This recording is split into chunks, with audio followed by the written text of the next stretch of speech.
Good evening. Tonight, we have tea time. Oh, not tonight maybe, but at least this afternoon or evening. Which means that we have some clips to review and just random hangout. So if there's anything you would like to talk about, Final Fantasy XIV, maybe not even Final Fantasy XIV, you'd like to talk with me about, ask me about, this is a great time to do that. That also includes, like, if there's something you don't understand about the game, or maybe you want some advice on a job in the game, or whatever it is, this is a great place to ask. For the clips, we have 2 clips from Ymir playing some warrior, and we have 2 clips from Gazel playing scholar. So maybe we see something interesting there. Hey, Kitsune Echo, 5th. Yeah, I suppose you were the 5th like, right? I was a little uncertain about that one. Hey Licky, Meows, that is indeed a Pokemon. That's right. Hey Gazel, hey Tristan, hey me who else, hey Ross, hey Gelano, I hope you're all doing very well. Yeah, and as usual, if you want to hang out physically in the game as well, my house is on Louis Soir on EU Chaos, on the 36th plot, on the 29th ward in the Lavender Beds. And you will probably be able to tell which house it is or whether you've gotten to the correct neighborhood from quite a distance away. It should stand out. It's the big pink house with the candy in the yard. Yeah. An interesting little feature of, well, I would say Final Fantasy XIV, but it's actually something that isn't uncommon in, like, games over the internet, such as MMOs. Final Fantasy XIV, I know it is a specific thing you can also observe specifically in World of Warcraft, that Licky ran into a quote-unquote issue with, something they showed me just, like, minutes ago, is the fact that when you're running beside someone in an MMO like Final Fantasy XIV, you're actually not running beside them. You're running beside where the server knows that the person was a moment ago. So what does that mean? If I'm just, like, walking down my yard here, I'm pretty sure that both Gelano and Gazel, if they, like, superimpose, or whatever the word is, the stream over what they're actually seeing, they will almost certainly notice that where their screen says I am is, like, up to a good second behind where I actually am on my screen. The reason being, of course, that the server will have to receive the information of where I say I am, and then pass the information to everyone else. And by the time the information of where I am reaches Gazel and Gelano, it's almost guaranteed that I have moved on to somewhere else. And given that it can't know for sure where I actually am before it sees where I actually am, the information you get about where other players are will always be slightly behind. Like, another way you can test it is, since you 3 are here, if you walk next to my character on your screen, or try to walk on top of my character on your screen, you'll notice that you're not actually on top or next to my character on my screen. And I'm claiming that, and I'm so confident that it wouldn't surprise me if you demonstrated it right now that it would happen. And that's basically just a game mechanic. It's not unusual for the same to happen when you're trying to line up emotes with each other. That if on your screen each player is perfectly synchronized, might not be the same on their screen. It's It's quite funny, especially if you're trying to jump in sync with someone else.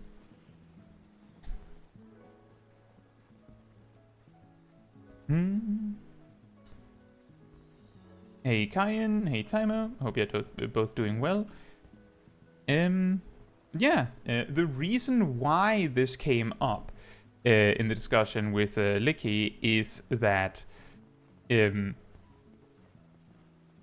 they were doing P11S, and there was like a spread marker situation.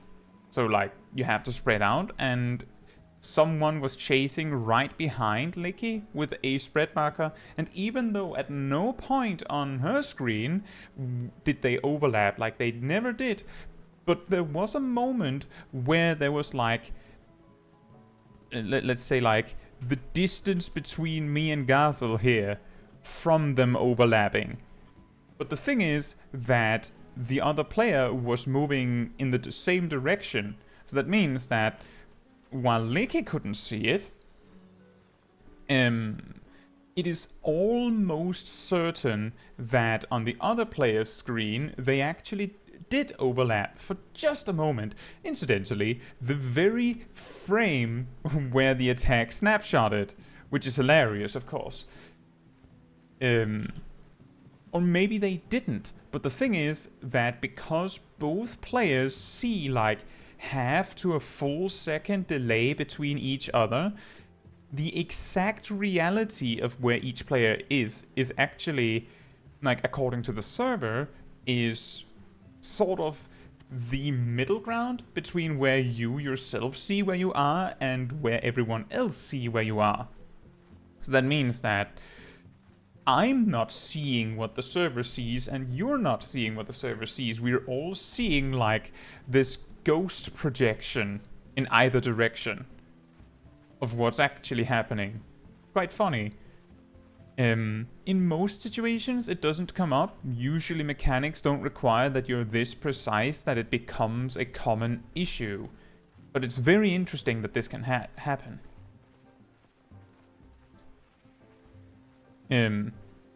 Yeah, if you want to test this for yourself, like, grab a friend, like, I don't know, like, do a live call between each other on Discord, and then try to walk on top of each other, just in-game somewhere, and just see if you can walk on top of each other and notice that there is this weird discrepancy. Because obviously it's really hard for me to demonstrate for all of you. Like, the only way we'd be able to do that is to have someone walk on top of me and record them walking on top of me. And then send it. Yeah, I know, Licky. Like, the thing is that you didn't need to be that precise. The problem was more so that you were unlucky with the positioning. Mechanics don't really require that much precision, which is why these kinds of minor jank mechanics aren't an issue, because it's just like a matter of latency. It's comparable to how like shooter games, like FPS games, will have some sort of like, if two players, if someone like looks around a corner and sees someone, even though the other person has already like retracted their head so they're no longer there, sometimes the game will just give it to the shooter, like, well, on his screen you are still there. So like different games deal with this discrepancy differently. Fighting games has this like predictive nature where it like tries to figure out what you're going to do so that it gets it kind of right, so that it can give it in almost exact real time. It's very impressive. But MMOs are designed to go really slowly. Like, as far as I know, the origin of the global cooldown, so, you know, the fact that there's a 2.5 second down period where you can't do anything, things like the animation lock, which seems to like, there are a lot of things that play with that. Like, I believe Monk's Thundercloud is incredibly quick. Like, it's faster than normal animation locks. But these kinds of things are in the game such that you can't get an advantage like this. It's not even an option to get an advantage by having a particularly fast connection or something like that. Sorry, Thunderclap. Thunderclap. I don't know if I said Thundercloud. I meant Thunderclap. Sorry. Thundercloud is a Black Mage mechanic, of course, and that one is a little weird in its own right. Not as weird as Firestarter. But yeah, the entire point of these kinds of like delays is simply that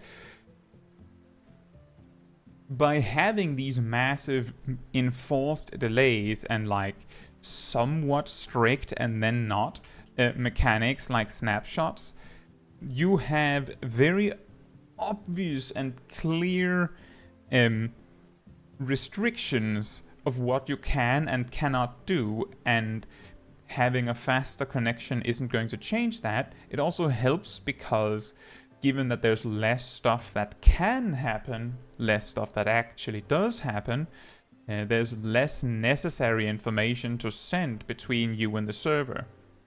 A particularly interesting one, I think, is, have you ever, this one is a little rare, if you've ever been AoE farming in the open world, so generally never relevant for normal jobs, sometimes relevant when leveling Blue Mage if you do it alone.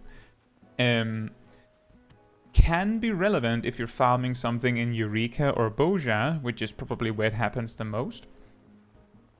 Then you might have noticed that sometimes you can literally just run past a mob, like right in front of it. Sometimes you can even stand, like run through the mob, and nothing happens. It doesn't see you. But if you run up in front of the mob, like imagine like I run up here and then I stop here and then I keep running. The moment that I stop, the mob sees me. I don't know exactly how that would be coded, but I'm relatively confident that it's because the game is like every X time it is like checking your current location or where you went. So like it doesn't track you precisely. So if you can stand here and the next time it checks your position, you've already passed out of the cone of vision that the mob had, then it doesn't even see you. Like if it's like sees you here and then sees you here, but you had to be somewhere here, then game doesn't see you. But if you stop on the way, then the game has to go, wait, let me see, where did you say you stopped? Like write your exact location where you were in that very moment, and then you can continue. And that is a really, really like weird detail that allows you to like more easily AoE pull. By the way, that's very, very strange. That's very strange. The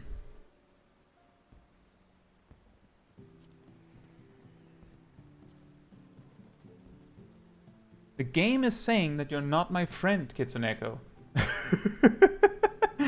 What? It can't be an imposter. The server matches. Let's see. The server matches. The name matches. I believe the cause could be you bought the game recently, right? Let me just check something. What happens if I do this? You're already my friend, so apparently this is just how it's going to be, Kitsuneko. Is a bug. Maybe it'll resolve itself eventually. But here said it happened to me on my level 90 summoner when I was doing the Shisui of the Violet Tide quest. Oh, you just ran past mobs?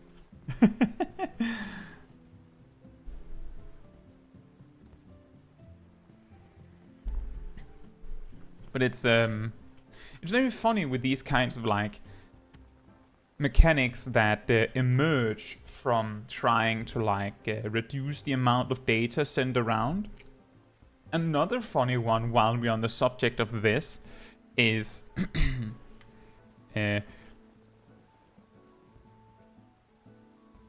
just show of hands, those of you that are in game.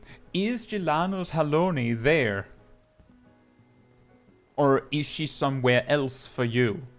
Just yes or no, like yes, it's the same spot, or no, that's different.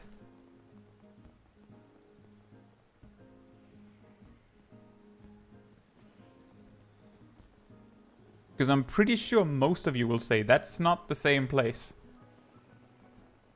Is she exactly here? Actually, I have a better idea. I have a better idea.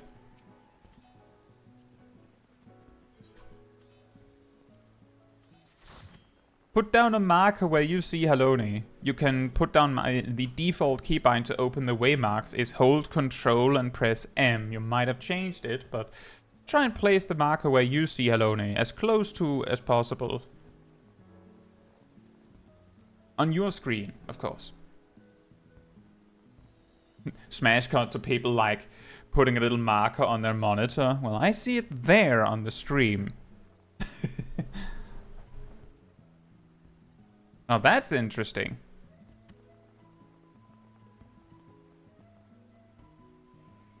Just point. Yep, point on your monitors, everyone.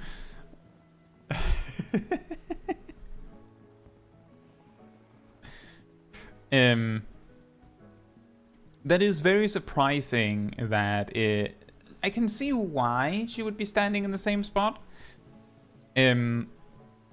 I think so. I suppose the more interesting question is, where is Kitsuneko's Gaelic kitten instead? Because now here's the thing, the reason why Haloni is not in a very different location is because Haloni doesn't move randomly. As you can see, Haloni has been standing fixed in that spot all the time Jelano's been standing here. Meanwhile, the kitten like moves around every so often, which puts a much bigger chance that it's just left, like just randomly moves.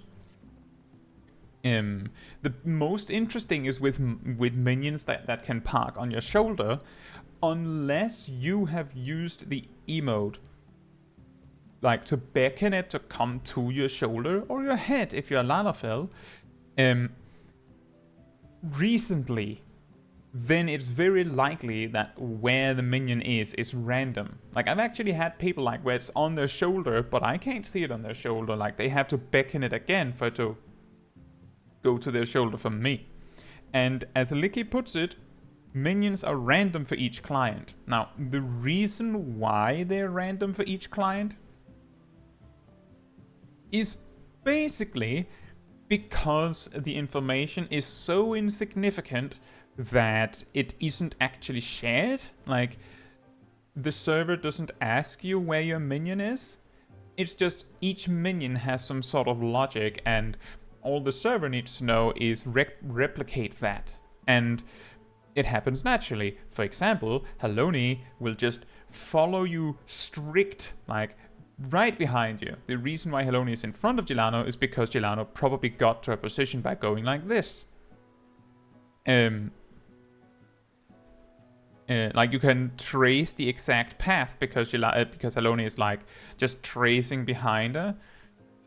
Meanwhile, while most minions will trace behind you like that, if you stop running or stop moving for a while, then a lot of minions will, just casually stroll around, as you can see the Gaelic kitten does. And the reason why it is like that is, of course, because it saves on amount of data that you need to send.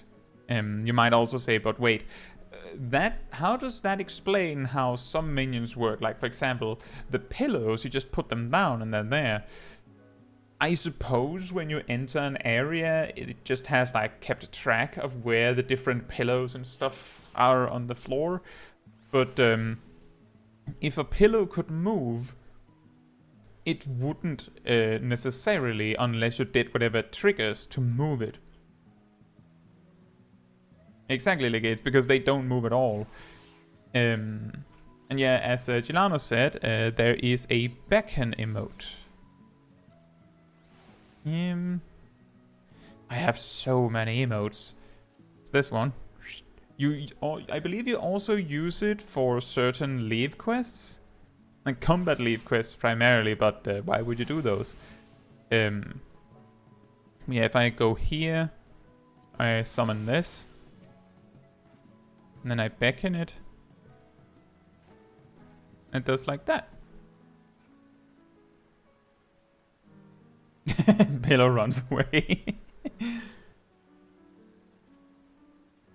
Like you lay down on the pillow, and then the pillow, like those like floofs on its on the edges of it, like just move up like legs and just carry you away. I think the best part about the minions that can sit on your shoulder is if you're a Lalafell, they park on your head instead. Which is obviously incredible.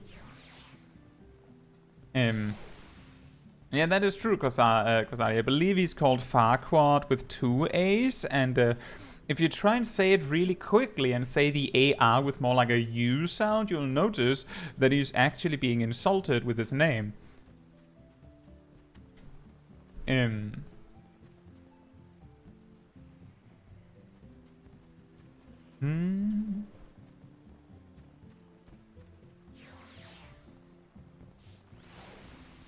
Gazel says, even with the pillow, it appeared in different spots during an event where we were supposed to jump on it. I suppose maybe it doesn't remember quite well if you place the pillow and then someone zones into the area.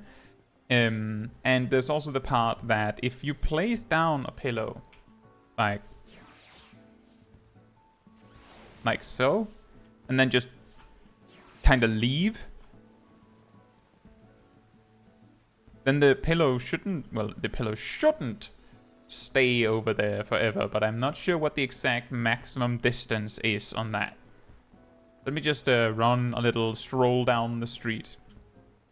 Like, it says it despawns. Did it despawn?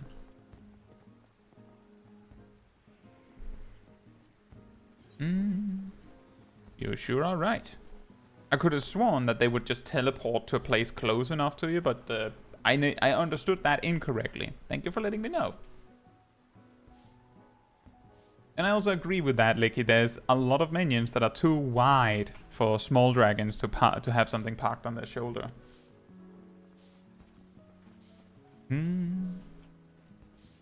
Yeah, it's interesting. Yes, Anis, you can join me at my house.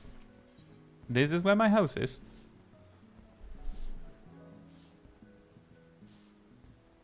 Let me just write it.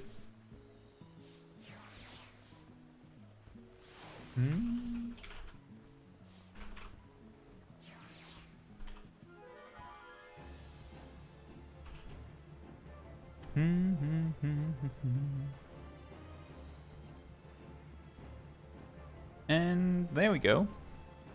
That should be pinned to the chat in case anyone's curious, so you can find me. A really interesting example of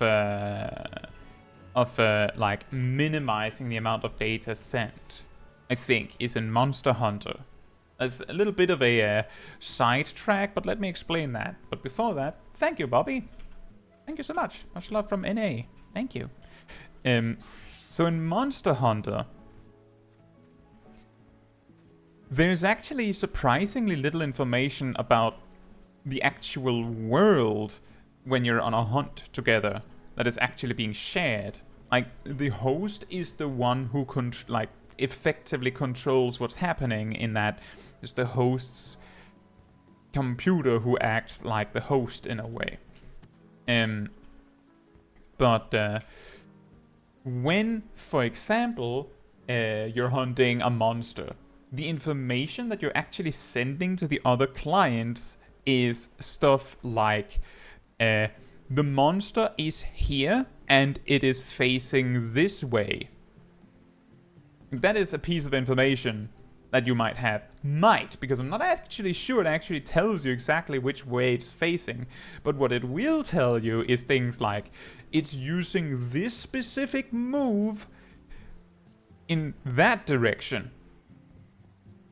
And then the monster, you know, if it's looking this way, it'll turn and then do the attack over here.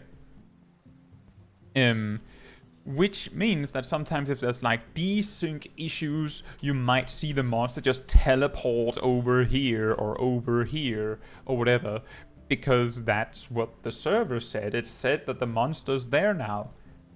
But what you don't see is like most like smaller critters in the world. Yeah, the host will say that they're alive or not alive, but where they are, who cares about that? Sometimes you'll see one player just smacking away at a mob over here, and then you see like another player over there going, you're attacking the thing up here. How? You're standing here, because of course the player location is exact, because that's more important. But it's the same reasoning, it's the same logic that leads to Monster Hunter working like this, that it minimizes how much you need to, how much information you need to send between each other. And you don't get very much value out of being told, like, every frame the game is like, the monster's here, now it's here, it's still doing the same attack animation, now it's here, it's still doing the same attack, but it's moving this way, in case you forgot. It's moving down this way. Like, they're not very helpful. And Caetsu says, which Monster Hunter is this? World and Rise, actually. Both of the more new, modern ones that are also played on PC. I'm relatively sure that the older Monster Hunter games potentially sent even less information, for the same reason. But the interesting thing is that I believe that, I can't remember, so in World there was this mod you could get. I think it was just called like overlay mod, like it didn't have a particular name, and what it did was it put like nameplates on things with health bars and everything.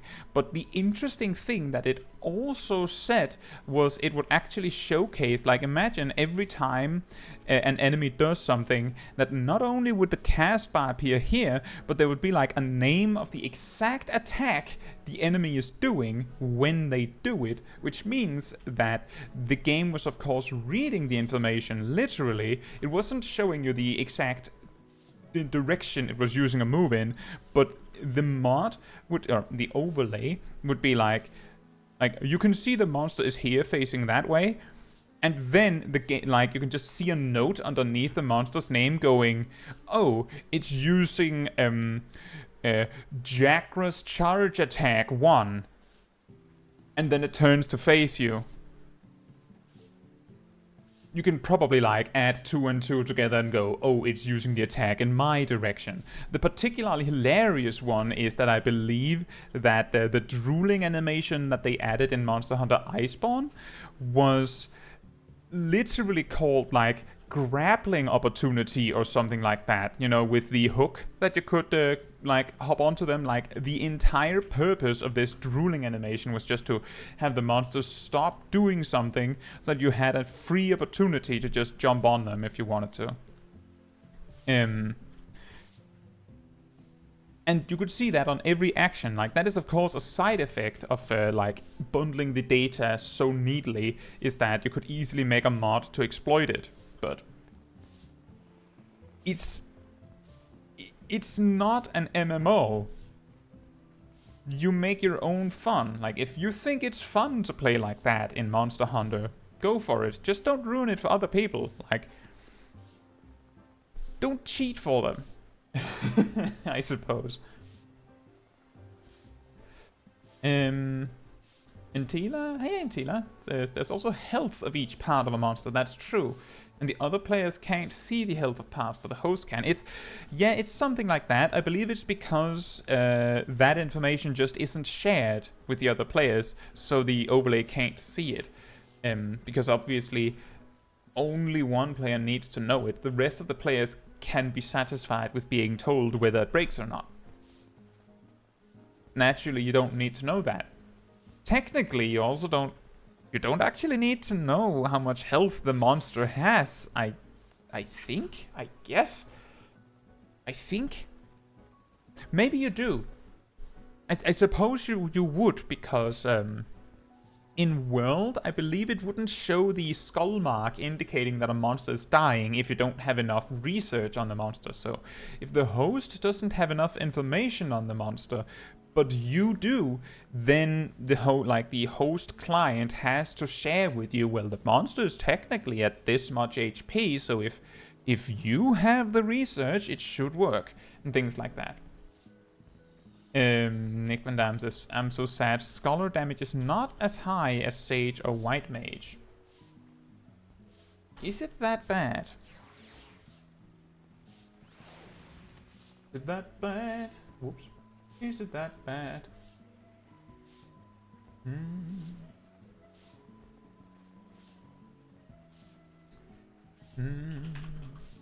I'm finding logs. Don't you worry. We will once again have a little bit of a log dance once more.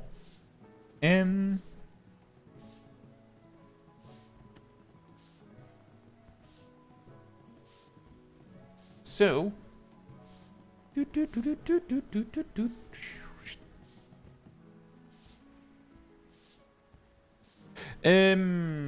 Yeah, sorry about that, Intila. I believe the actual reality of the skull is the exact capture moment on monsters depends on a lot of factors. I believe in master rank, you can't actually capture them until they're like significantly below 20%. So the skull indicates that they're close enough. But the point is more that, given that whether that information is actually shared with you, unless, like, you're only told if you have unlocked the thing. Personally, it makes sense that the server has to tell you how much the number is so that you can know privately. Right. So, Nick Van Damme says, I'm sad Scholar damage is not as high as Sage or White Mage. Naturally, logs are skewed. It's only based on players that are actually logging. Which means that there's a significant amount of players that might not be included. You could also argue that some players just might not share their logs if they're bad. So it can be slightly skewed upwards. However, what we can see here is that our DPS, Scholar is actually at the top by, like, let's see here. It's actually at the top by, like, some sort of combination of things, because White Mage and Sage median performance is like a tiny fraction ahead of Scholar, but on average Scholar has better experience. Well, not on average, but Scholar has a higher top and a slightly lower bottom, but it has the best performance. Overall, this is so close that I would say it's negligible. All four healers are equal. Now, why is this? So, the way this works is our DPS, for those that don't know, those that don't care, don't understand. Our DPS is, it takes the amount of damage you did and then subtracts the amount of damage that you did thanks to someone else's buff, and then adds the damage that someone else did thanks to your buff to you. So that means that if the Scholar uses Chain Stratagem, which boosts everyone's critical hit chance, and then the Ninja uses Hyosho Ranryu and it makes like a crit that actually makes the ground shake, then you get value for that. You get credit for some of that because you helped with that.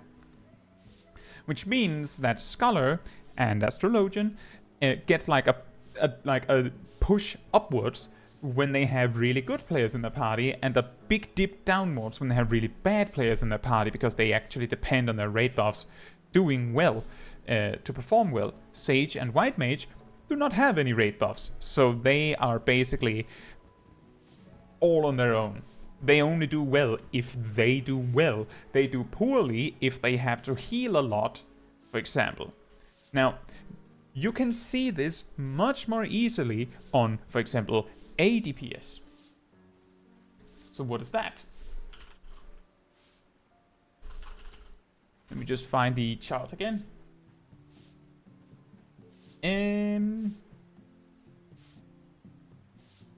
Adjusted DPS, and is measuring how much damage you did with only single target padding removed. Which means that this is the actual amount of damage the Scholar did, except if there was a dancer giving Scholar devilment, like giving them closed position and standard finish and devilment and all those shenanigans. That wouldn't count. The Astrologian putting cards on themselves or someone else, that wouldn't count. But Chain Stratagem would count. But this is the damage you would actually be doing, and you can see Astrologians like really far down, and White Mage and Sage is up there, and Scholars in the middle. NDPS is how much damage you did with all external buffs removed. So the core thing you can see is that it's pretty, like, it's close to the same. It's not that important. But what this tells us is that our DPS, the healers should be equal now. I say should, and that's because there's a really, really important factor that I'll get to in just a moment. ADPS, you can see that the selfish healers, which is a hilarious thing to consider, a selfish healer, that is of course because their damage output is selfish, not something about their healing, but that would be funny. They benefit more from just doing well. Now, I said it should be the same, but there's a key thing, and I do believe Kasari already said it. So if I go to ranking here, Astrologian, Scholar, Astrologian, Scholar, Astrologian, Scholar, Astrologian, Scholar, Astrologian, Scholar, Astrologian, Scholar, so on and so forth. Here, there's Sage, White Knight. Apparently this fight isn't as good for padding, I suppose. Now we're back. Astrologian Scholar, and here's Astrologian Scholar. No, there's some here down there with there's some White Mages. Now, why is that? So, the other day I put out a video about the 2-minute burst meta. That is the reason. That is the reason that this is what's happening here. If everyone in your raid is playing perfectly, then Astrologian giving everyone a 6% damage bonus, and the Scholar giving everyone 10% crit is way better than White Mage giving itself haste, right? It's better than the Sage throwing slightly big damage numbers. It's just the general damage bonus is better. Now, that is nearly impossible to balance fairly, simply because if Astrologian and Scholar was balanced around you playing like this, then Astrologian and Scholar would be terribly bad in a group that isn't perfect. So the best way you can balance it is to make it so that it's somewhat equally fair when you're like kind of playing towards the 2-minute burst, which means that if you're playing perfectly, then they're better, like just objectively. Now the core thing is that this is the top ranking. These are the best performances in terms of kill time performed and logged. The key thing is logged, because someone might, like a team might have done better and just not logged it. We will never know. But that means that this is perhaps the best you can do, and this skews this number up for Scholar and Astrologian. There is a comparable example to that in PvP, but let me just read some comments. But yeah, I think a really important thing that Licky pointed out is unless you're doing Savage, and more importantly, unless you're doing Savage and passing and trying to like be the best in the world, this doesn't matter. Well, the ranking between these jobs doesn't matter. What you should take away from this, Nick Van Damme, is these four are basically equal, so it does not matter. If you like Scholar the best, then play Scholar. Similarly, if you like Paladin the best, play Paladin. The damage difference is small enough that it's no big issue. It's not because you're a Paladin that your group is wiping or something. It's usually something else. It's unlikely that it's because you're a Paladin if you're a Paladin. And the same applies for DPS. Like, play the job you like. The performance difference between the jobs is small enough that it does not matter. Like, it does not matter. Like, yes, there is a best one, but it's so small. Like, you're fine. Like, you're fine, right?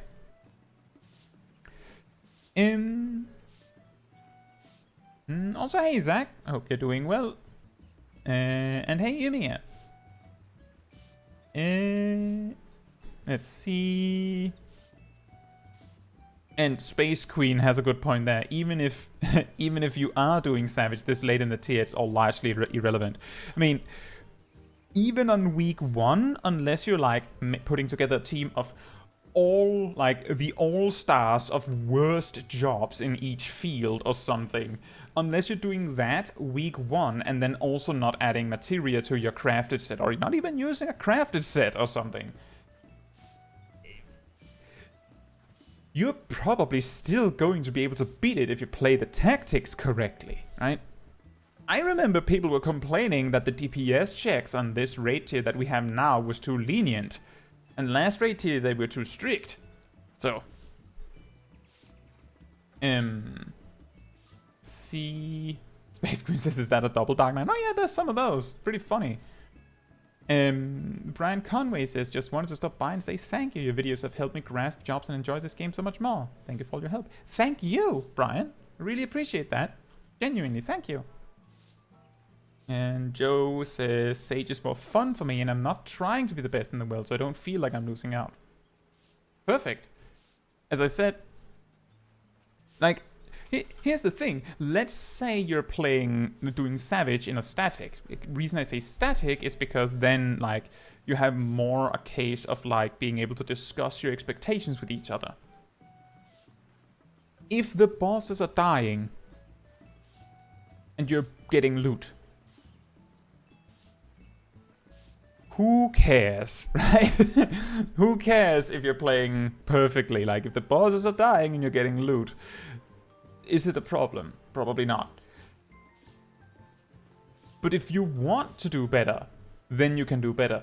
But if the bosses are dying, even though you might not be doing your, like, raid buffs perfectly, if everyone's happy, then you're good enough.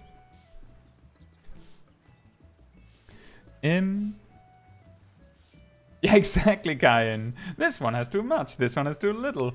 I believe the last raid tier was overtuned, and this raid tier was like just right. So when you went from overtuned to just right, people were over-prepared for it to be overtuned again, only for it to be normal. And hey, One-Eyed, I hope you're doing well. Is that... Let me just see if I remember my...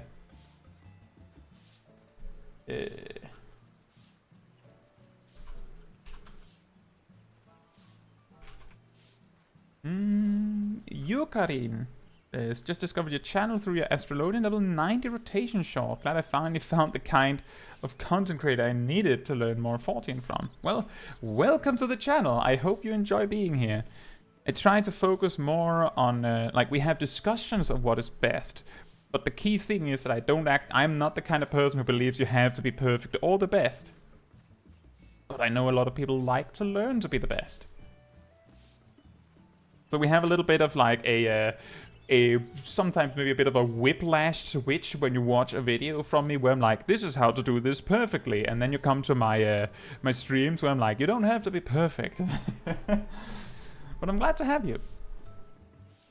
Nick Van Damme says, if there is one job I want my brain to learn, it's monk or ninja, but boy, my brain refuses. As soon as I get into prog, I just do something else out of nowhere. I think it's because, like, when you have to focus on something else, you can lose track of what you're doing. The best I can recommend for you, Nick Van Damme, is spend a lot of time with one of these. Like a lot of time with one of these. See how long you can keep the rotation going. Like, you don't have to be able to play like your rotation perfectly for 30 minutes, but the objective is to build muscle memory so that you can, like, so you don't have to think about doing it. Your brain just does it intuitively, just goes, well, I usually do this next. It can be really hard with some of the more complex jobs to do that. But it'll come with practice. You just have to practice. The good news with Monk is that, like, I mean, when you're progging, the key thing is when you're progging, you're not expected to play perfectly. Like, if you reach Enrage, then you have to start playing perfectly. But Monk does really well in less than perfect performance. Ninja is a little stricter because of how dependent it is on doing the exact correct thing in its bursts, but it has a lot of breathing room, right?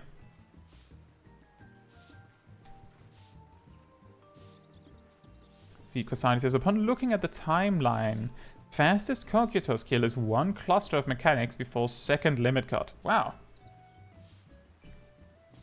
Hey Tekna, hope you're doing well.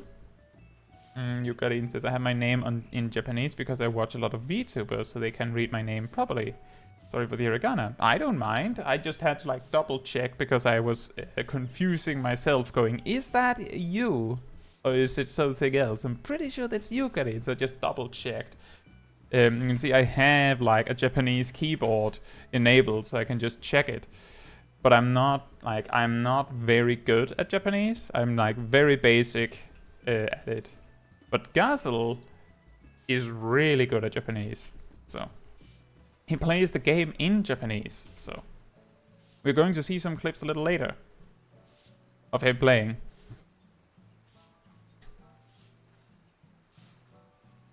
If Monk just kick. don't kick the monks. Dragon kick rotation is very interesting. I have a short on it. And the sad part is that, so basically everything that I say in the short about exact damage numbers and percentages, I believe that's the upper bound now. That's the upper bound now. Instead of being like the lower bound that then can reach being just as good as a proper rotation if you have an unreachable amount of crit. Because they changed how crit works a little bit with the guaranteed crits. But Dragon Kick rotation, despite how memey and ridiculous it is, it's like 10% worse than a proper rotation. The thing is that the Dragon Kick rotation is only a filler rotation. Like, it's only a filler rotation. You have to actually circle back to doing it right when you get to perfect balance again, and that's why I feel that the Dragon Kick rotation would be more confusing than helpful.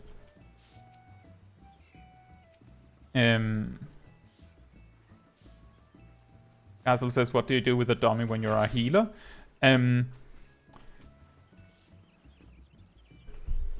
Not much. You can still go to you can still go to Stone Sky Sea and see if you can beat the striking dummies. But it's not going to teach you very much, is it? It's not going to teach you very much. But you could do it. There's a few things that you might be able to learn from it. For Sage, there isn't really anything because, like, you have the freedom to, like, apply, like, use Flemmer when you want. The only thing that you might be able to practice is, like, timing of your creation doses, like keeping your dot perfectly optimal. For White Mage, the one thing you could practice is Azai's Weaving and Presence of Mind, see if you can get it exactly right, and deciding when you should use your lilies, at all, if at all. The answer is maybe. And I say maybe because what your lilies can do is allow you to use Azai's exactly on cooldown, or use Presence of Mind exactly when you want it. With slightly more precision, but it's like it's not a lot, right? It's not a lot. Astrologian is just it's just memes, right? It's whether you get a good or bad result on a striking dummy in Stone Sky Sea is whether you were lucky or not. Did you draw only ranged cards? And then Scholar has the Broil Biolysis, and then the Energy Drain and Chain Stratagem might be interesting with Dissipation. Since you only get one Dissipation, it's actually an interesting question to say, should you use Dissipation in your opener or 2 minutes in? Because you only get one. I think the answer is in the opener, because 2 minutes in you will already be able to have 6 Ether Flow. And then you suddenly have 9 Ether Flow. It would be interesting if there was a striking dummy that hit back a little bit. It was actually, in World of Warcraft, there are tanking striking dummies, and the way they work is that as you fight it, it grows bigger and bigger and gets like a damage bonus, and every few seconds it gives you a tank buster right in the face. It's really funny when you see a few tanks mess around with it, because like if you have enough tank switching around, you might actually be able to like get a really massive striking dummy. I remember seeing so back in World of Warcraft Legion, each class had like a class hall where there was just for only that class. And I remember the Death Knights, they had the Floating Necropolis Arcurus, I believe it's called, which is like out in the sea, like floating over the sea out in safety. And I believe I remember seeing like flying outside of it and seeing a striking dummy like slowly looming up through the roof, because it was growing so big. I might remember that wrong, but I feel like I remember seeing that. The thing is, you have to be close enough that the entity is actually shown, while still being far away enough that you can see the roof. But that would be really nice. Kind says, I wonder how bad Ninja is going to be in level 70 once I get there. Oh, Ninja at level 70 is one of the most awkward things. Because you don't have Mesui, but you do have Tenchijin.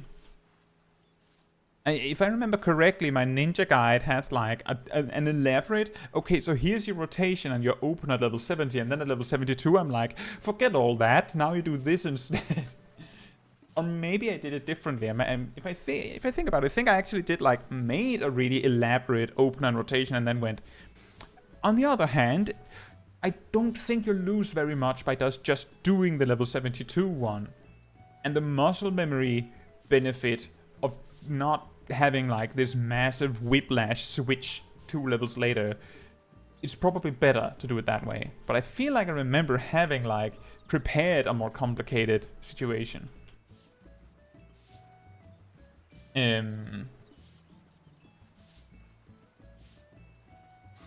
Tekna says, Monk feels like one of the job rotations you can't practice until level 90.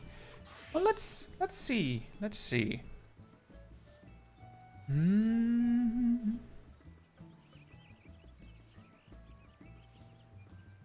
I think the earliest you would be able to like properly practice the max level rotation would be at 76. Because you need this. You need this for it to look right. You don't like this will make it so that you have way more chakra stacks, but everything below that, like you just need the speed. When you have the speed, then you can start practicing for end game, so to speak. You won't need all the fancy openers, but you could possibly practice them. They won't do the correct amount of damage because you won't have things like Rising Phoenix or Phantom Rush, but hey, almost. Free trial players will teach us the optimized level 70 rotations soon. I'm almost certain that there's going to be notes on optimal level 70 openers and rotations for ultimates. almost confident that they should exist.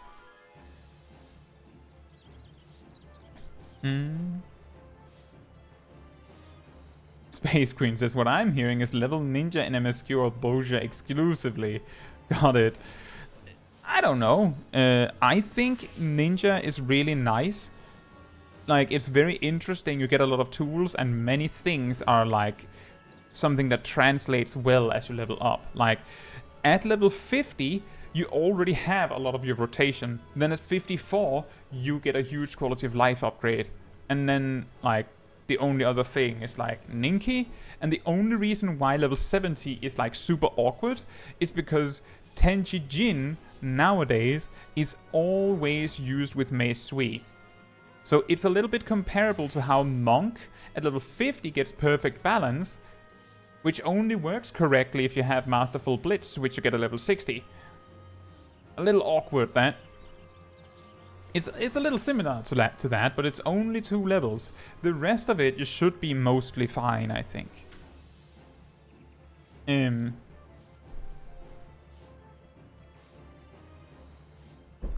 is quite interesting. A group of free-to-play players, like a fake static or a fake free company, a shell free company that doesn't actually exist. It's like a ninja clan that doesn't actually exist.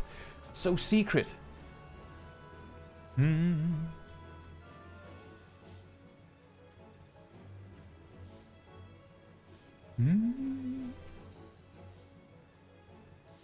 Yeah, I think Ninja's pretty fine. It gets most of its important buttons surprisingly early.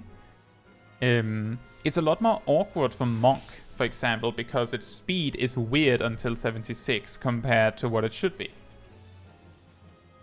Imagine a group of free trial players doing Uwu.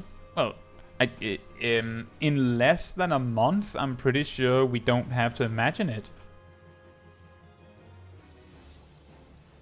Just because you can't get full best in slot doesn't mean people aren't going to try anyway. Remember, these ultimates were beaten in Stormblood.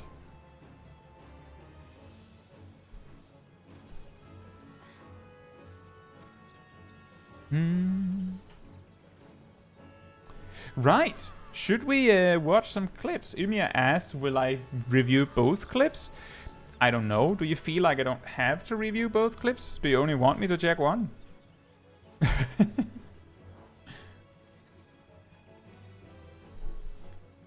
7 players maximum because someone has to invite them. Oh yeah. I suppose one player would have to be not free trial, right?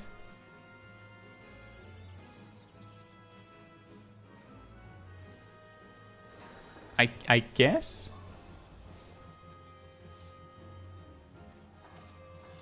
Can't they use Party Finder?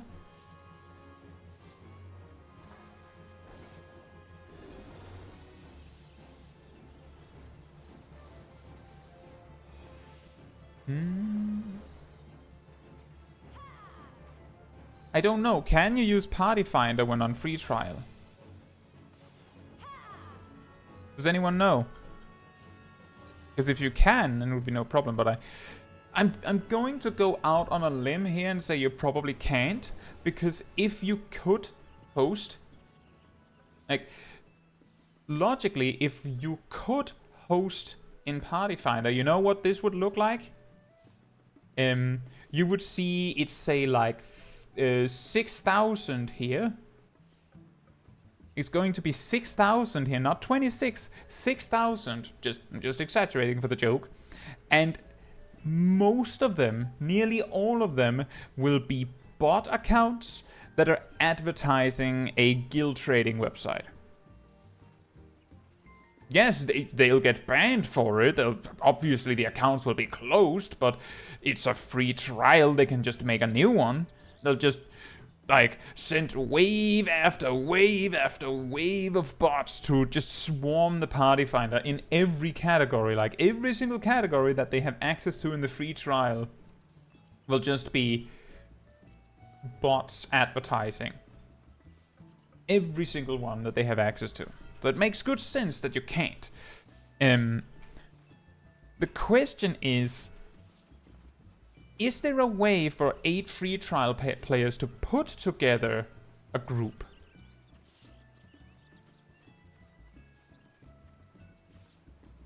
Actually, there is a very interesting possibility that might come with all the free trial players. Could you imagine, for the first time in the world, in the West, possibly, that you have a full group of free trial players that just queue up for an ultimate?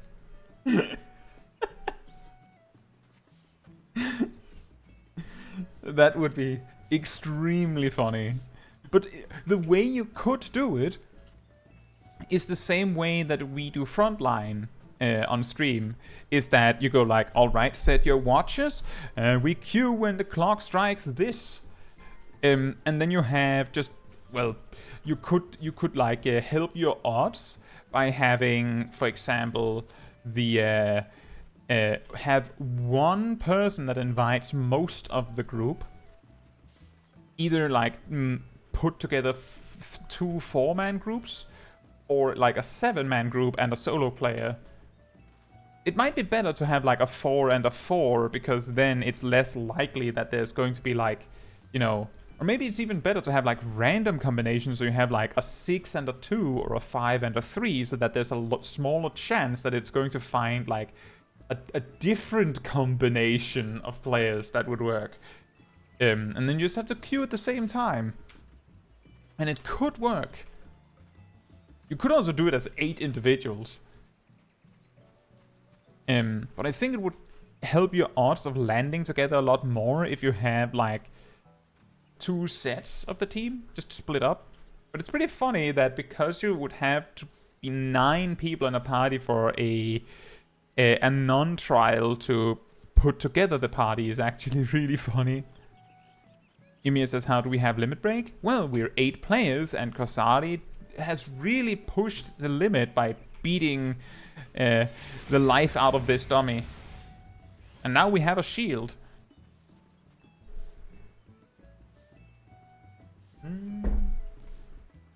Gazel says, check out Caetsu's Discord server. Something for me? Or did you mean in general?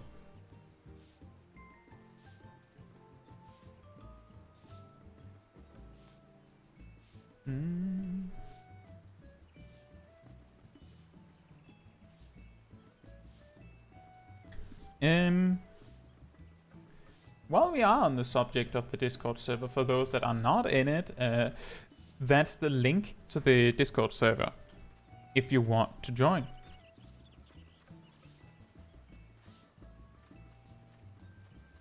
Gets you started. We've had fun with the Frontline pre-mates, but we haven't done like anything particularly incredible with it. We've just put together people like 4-man groups.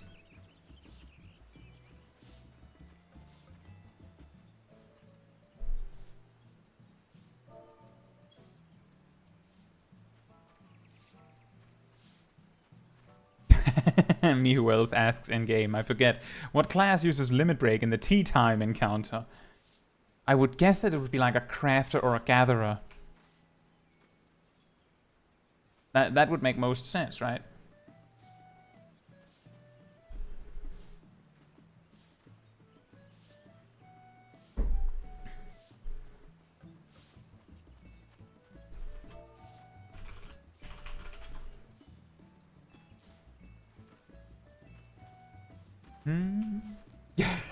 Imagine, like, first of all, imagine a gatherer or crafter dungeons or raids of some sort. Or, like, just group content for gatherers and crafters. And then imagine that they had limit breaks there. That would be wild. Like Diadem. I mean, sort of like Diadem. It wasn't really group content, was it? Like, not really, really. Not the Diadem we have now. Sounds like ocean fishing. Yeah, I suppose. I was thinking something that would have more like teamwork. Like imagine if you had like an actual like light party or full party where you had to work together somehow. I don't know how it would work, but it would probably be like a combination of gatherers and crafters. Like maybe you have to craft something specific and the gatherers have to bring materials. Like maybe like at the start there's like a table with a certain amount of materials so that the crafters can get started, but then the gatherers have to like keep supplying with more so that you don't run out. Like maybe you have some like preliminary crafts you can start on, but the gatherers have to go out and grab the stuff you need for the more complex crafts on the way. And then you have like the gatherers that have to run out and find all this and then need to find it in significant quantities. And then you have the crafters sitting there like trying to build their things quickly. And the thing is that you could possibly make it so that a macro wouldn't be fast enough.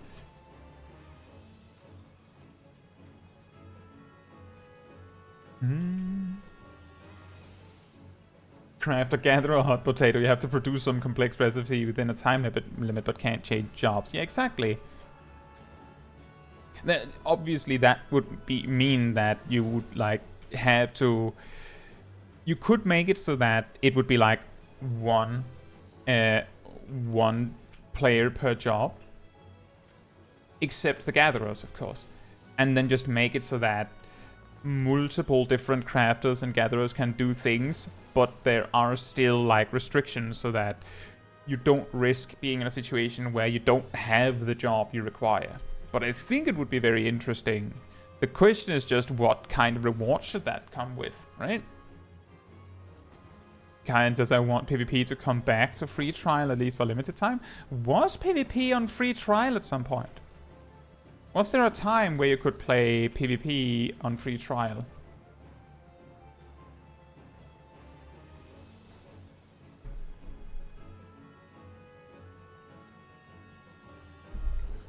Oh yeah, I think I heard about that, Gazel. In Final Fantasy XIV 1.0, there was the Path Companion, and it was someone that would battle in your place if you're doing the MSQ with Gatherer or Crafter. That also made sense, because you could choose a Crafter or a Gatherer in the character creation itself. So there was a genuine possibility that you wouldn't actually be able to do combat. Fel says it was, but people ruined it by cheating. I imagined so. That was why I was saying, was it there at some point? Because I'm surprised it ever was.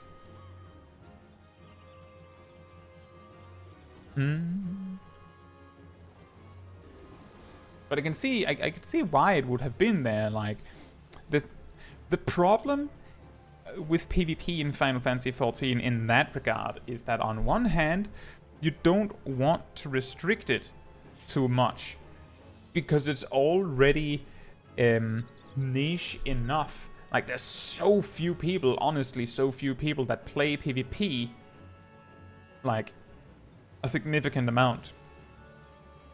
But on the other hand, you don't want it ruined by cheaters.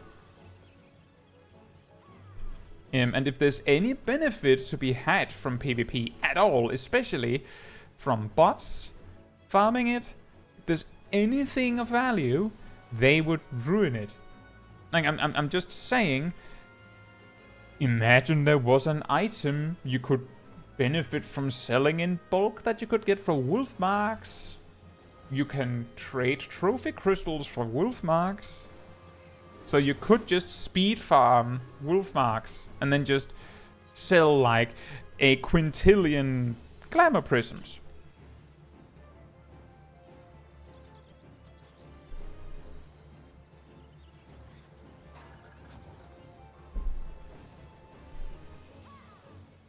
Yeah, that sounds about right, Phil. There's also the part that people already still cheat sometimes.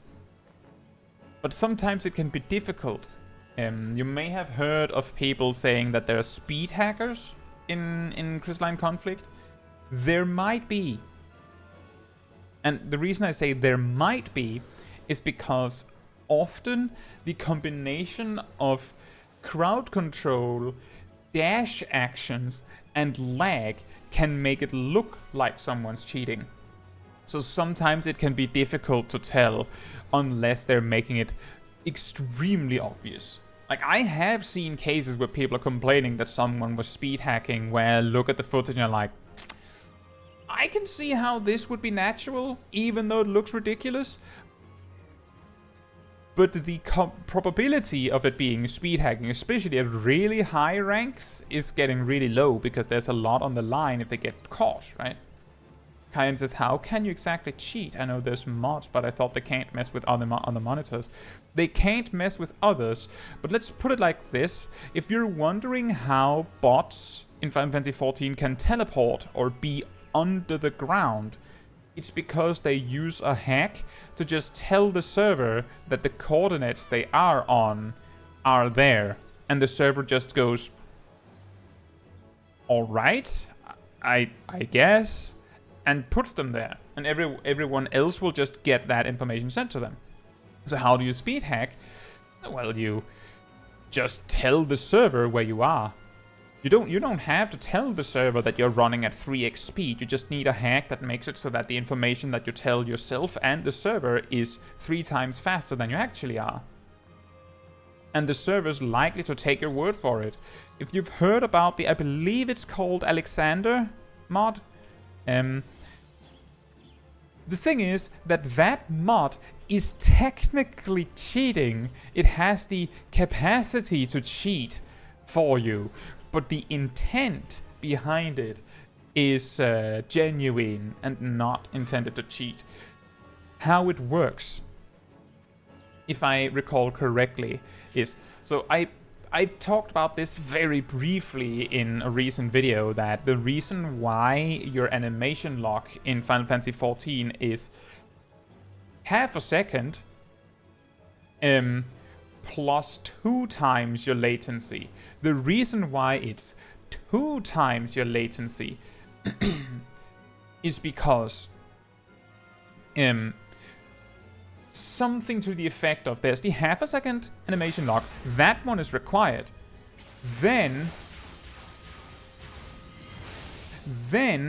you have to send the information to the server, and the server has to send confirmation back to you to say, correct, you did the thing. And it's the out and back. But I believe Alexander can fake the return response. And the reason why it is quote-unquote genuine to fake the return response is because basically, as long as you're not cheating with the half a second animation lock, you're technically just faking a better latency than what you actually have. Like, you're not doing something that is impossible or like cheating. You're just giving yourself a fake better connection than you actually have. Which isn't really cheating, is it? Like, it's not really cheating, but the thing is that I'm pretty sure that the Alexander mod has the capacity to fake all of that. They can fake it so that you get exactly half a second animation lock. I'm not sure it can fake having less than that, but it can absolutely cheat more than what it should. Because that's like just a can of worms that has already opened. Like, it has opened the door to do that. Like he says, you could set it to negative ping. There you go. But specifically the Alexander one, when you use it in the genuine way to just basically cut your ping in half, to me, it depends on how good the latency is already, you could say. Like, if your connection is already stellar, then you don't need it. Just don't use it. Like, don't risk that. But if your latency is terrible, maybe you're in EU and your static is in NA for some reason, then Alexander might move the dial from I can barely raid to I can play normally now. And I don't feel like that's a problem. Like, honestly, I don't feel like that's a problem. But it should never reach a point where well, if you don't have Alexander, then you can't play. Like, that's the danger of mods in general, is that if a mod gives you some sort of objective advantage and people aren't getting banned for it, then it's not you can use it, it is you should use it. And if you're on a console and can't use it, sucks to be you, mate. Too bad.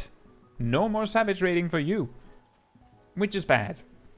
Extremely bad, right? And that's part of the reason why DPS meters are also kind of problematic, because anything that a mod can do is something that a console player will just never be able to replicate. One-Eyed says, conditional macros could kind of be a form of cheating. Absolutely. Fortunately, that is something you would need to use a third-party tool to do. Just to round up on that one, the PvP angle, by the way. Some people complain, and I heard this a lot more at the start of Crystalline Conflict, like back in Season 1. People were complaining that as they got to higher ranks, it seemed like, well, they didn't say it seemed like, they said it is so that people are obviously using tools to automate their combos, because there's no possible way that people are reacting this perfectly and precisely to what I'm doing. Like, you might be in a battle, you use guard, the exact frame that you drop guard, the white mage uses Miracle of Nature on you, and everyone else drops their biggest hitter attack on you. Yes, you could use cheats to do that, but depending on the exact frame timing, because there's also the latency, it is possible that all 5 opponents are just that good. Like, it's possible. Like, that's the difference here. That's the difference between a speed hack and a macro, is that the speed hack will be obvious if it is there, while the macro might be difficult because it might be genuine. So you would have to be like, if I drop guard at a random time, do they catch me on the exact frame every single time? Or is there like a variance? But the thing is, you could fake the variance. You could make it so that like your bot or your macro, whatever it is you're using, has like a random roll of how many frames it waits before it starts.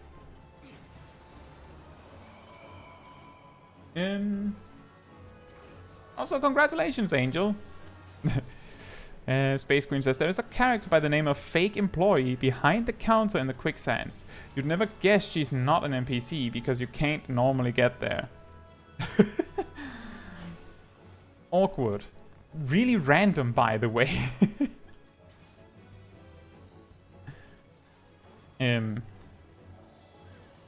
yeah, I think a really good point for Phil is saying it's pretty wild seeing people try to justify using mods to do ultimate fights. I think the best, the sweetest counter to that is how we know that there is actually a test team who isn't using mods that beats them.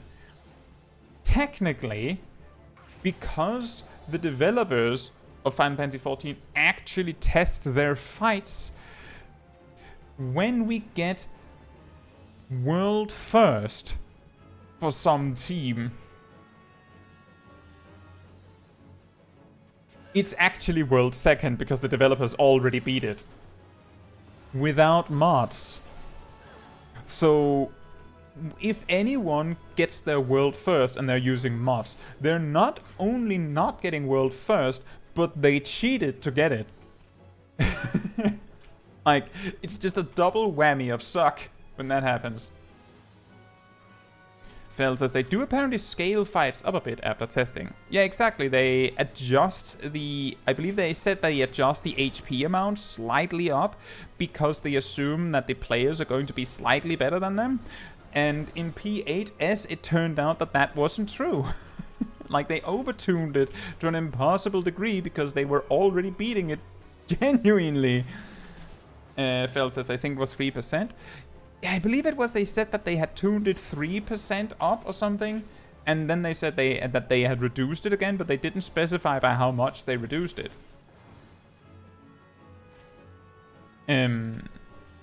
Zach said, well, what do you mean in the rest of your message, Leggy? Did it just get eaten? Zach says, why is Red Mage's rotation so smooth? Red Mage's rotation is really nice, very nice, and flexible in a way.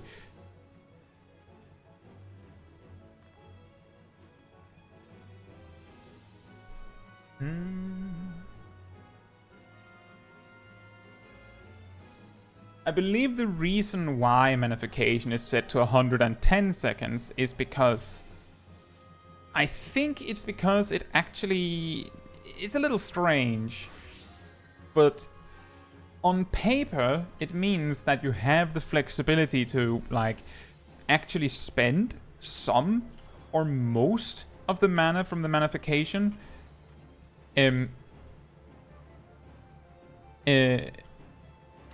before you use Embolden. Those 10 seconds is precisely enough that you can do your 1-2-3 combo and the Holy of a Flare and Scorch, and then Embolden comes off cooldown so you can use Resolution.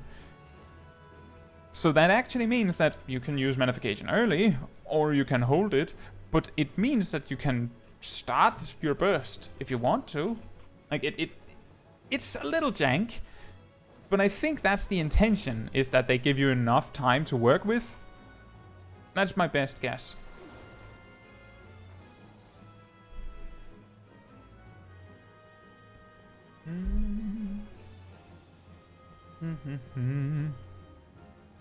I don't know if they did extra testing on P8S. I believe it was like they had some extra time, but they did test a lot.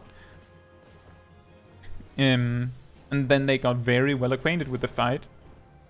Because I do remember that they said that the story there was that they had practiced a lot, like they've tested a lot, and because they had tested a lot, they had gotten extremely good at the fight. But usually they tune the boss slightly up because the best players are usually significantly better than their test team. They tune it a little up, but because the test team had gotten so good at the fight, they were passing higher than normal. Something like that.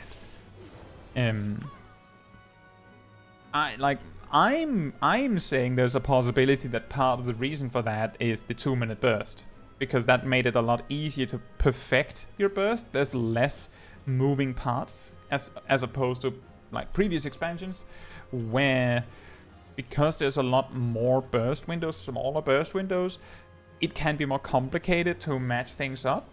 But I don't know for sure. And it doesn't even matter, does it? Right. Should we check some clips? What do we have? We have a Rusty Warrior. Zach says, I most likely weave it after I dump my black and white gauge. I want to say after I use displacement. Just remember that displacement is optional. Engagement does the same damage. So if you don't need the backflip, you can just use engagement instead.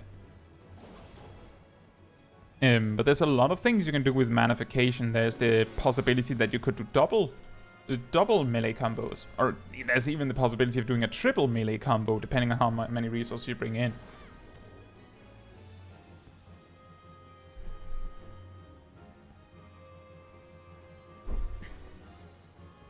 Space Queen says 8S is weird because by the time they implemented the hotfix, the second week of Tome Gear would be in and the narrow DPS check widened anyway. If the DPS check was as tight as they said it was, then the additional tome piece probably still didn't like bring it in line. And then there's also the part that some people didn't even beat P5S, P6S, and P7S yet. So that is also a factor. So ultimately what they needed to do was they see that the fight is overtuned, and so they bring it in line with what they think is right. Sorry. That's all they have to do. They don't have to consider how week 2 looks, they have to think about how should it have looked. That's all they really needed to do. Because some people might choose to do P8S at minimum item level one day. They should balance it around that, right? Now, the clip. I believe this...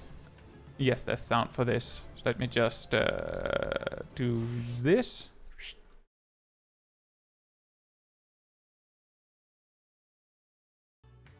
So this is Ymir doing a dungeon, an expert roulette. Is there anything specific you would like me to watch out for, Ymir?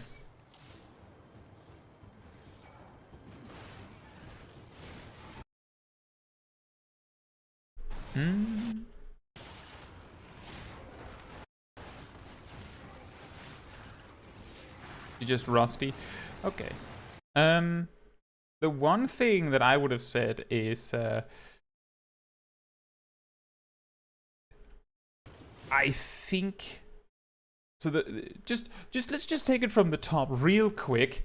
Just really strict how perfect you could have done it here. You can use Infuriate now. You can do that. You could also use Infuriate now. I would recommend using Inner Release now. You're doing that, but that would also leave your late weave to use Bloodwetting. Now, some might be saying, why would you use Bloodwetting when you're already at full HP? Doesn't matter. Many healers, me included, will play around the warrior's Bloodwetting. So if I don't see it at the start, then I don't know if you're a warrior that knows that it exists. So I have to assume you don't know until you show that you know. So it's better that you use Bloodwetting in a predictable way so that I, the healer, who has more flexible cooldowns, can play around it. You just use Bloodwetting as much as you can, just full send as much as you can. If you're not communicating, then as much as you can. And then you just use your cooldowns to tide over between Bloodwetting uses. Licky says the healer should never heal warrior anyway. That is a really, really bad take, Licky, because the warrior might be able to survive without help. But that depends on the warrior, and technically... The reason people say, like, perpetuate this meme that warriors don't need a healer is entirely based on Bloodwetting. And Bloodwetting protects you for 8 seconds and then just kind of like drops you for 17 seconds. So if the warrior doesn't know how to tide over those 17 seconds and the healer isn't doing anything, then the warrior dies. Possibly. They can absolutely get killed in 17 seconds. If the warrior is playing perfectly, then the healer might not need to help them at all. I will say that healers probably don't need to cast GCD heals on the warrior, usually, if the warrior is doing well. But yeah, anyway, the reasoning why I'm saying you can use Inner Release here, followed by Late Weaving Bloodwetting, is you use it on cooldown, and then you use your defensive cooldowns in between to like tide you over, and then you just use Bloodwetting on cooldown again.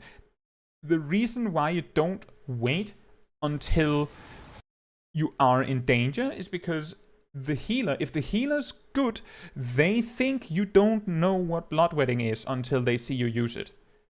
So they have to assume that you don't know until you prove otherwise. And that means that's a sage. If they drop you to 50%, it might be really difficult for them to save you, right? It might be really difficult for them to drag you back up if you don't know what a defensive cooldown is. So that sage, when you drop to an HP amount where Bloodwetting would be good, the sage is completely out. They've dropped you because they don't have any more. They're out. So that's why I'm saying use Bloodwetting extremely aggressively. Now, the thing is, what Ymir does is fine. I'm just saying what you could have done perfectly so that I've covered it and we can move on. Right? Right. So what actually happens is, now that the big burst windows... Another thing, you could have used Onslaught on any one of the healthier birds here. You could have done that. It's just damage left on the table. You don't have to use all 3 charges, but you used 2. At the very least. Especially because their Battle Litany ran out. But you did use Bloodwetting. So now, we move on for that. I might mention it again, but now I've said it.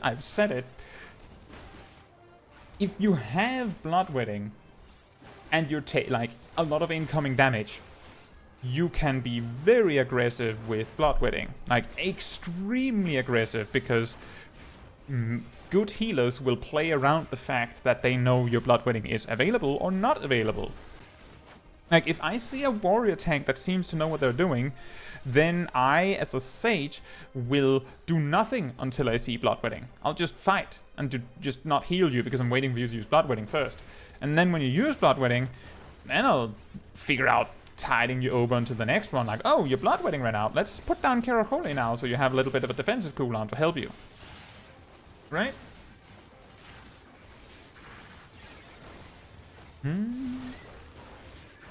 Exactly, as Gazel says it, just use Bloodwetting on cooldown during a pull. The entire game plan of Warrior is... Oh, Bloodwetting is available. On a boss fight, it's a little different, because Bloodwetting can help you a lot with recovering after an attack. Like a tank buster, so you don't need to use that on cooldown. But on trash packs, Bloodwetting on cooldown is great. Another tip, and I've talked about this in other videos previously, I think I mentioned it in my warrior guide. The healing from Bloodwetting is actually guaranteed to crit if you use an action that is guaranteed to crit inherently. That sounds really strange. What that means is, if you're using Inner Release, that doesn't count. If you use Inner Release Fell Cleave, that doesn't count, because Fell Cleave isn't inherently critting. However, if Inner Release could activate Bloodwetting, then technically Inner Release is inherently critting. Doesn't work like that. But Inner Chaos and Chaotic Cyclone inherently crit, and Primal Rend inherently crits, which means that they also guarantee that the healing from Bloodwetting crits every time. Rarely significant, sometimes significant. It's possibly more helpful in like a single target boss fight, which is partly why I'm mentioning while you're fighting a boss.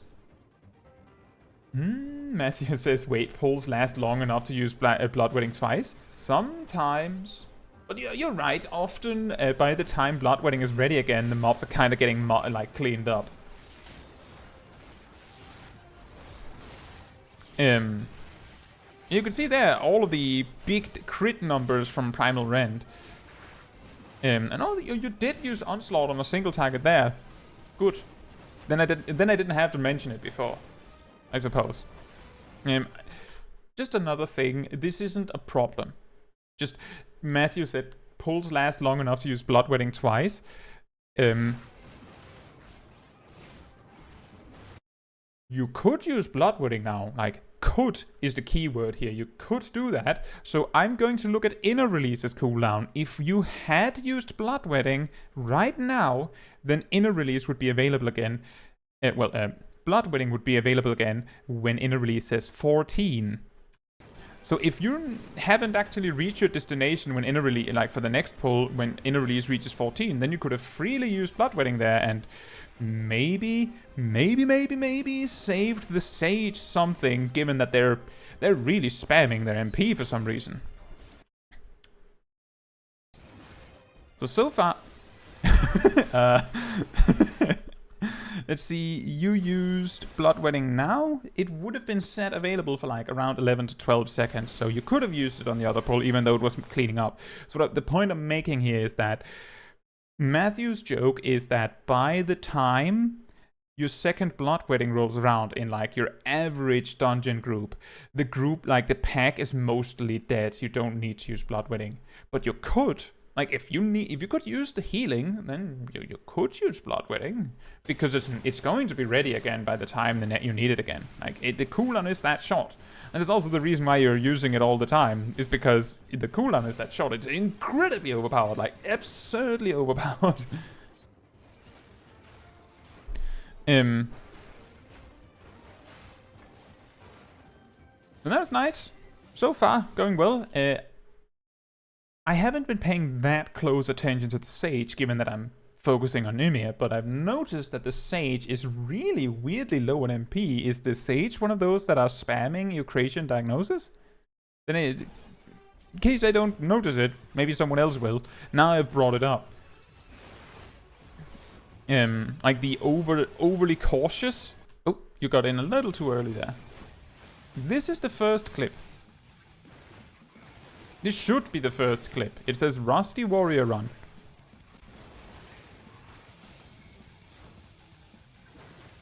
And that is also true, Gazel. So what I mean by overly cautious, Zach, is that if you're using Eucratian Diagnosis when it isn't necessary, then like, let me just stop to explain that. The reason why it can be a mistake to use Eucratian Diagnosis is because, so everyone just took some damage now from the failed mechanic over here. But if at any point Ymir reaches full HP throughout this fight,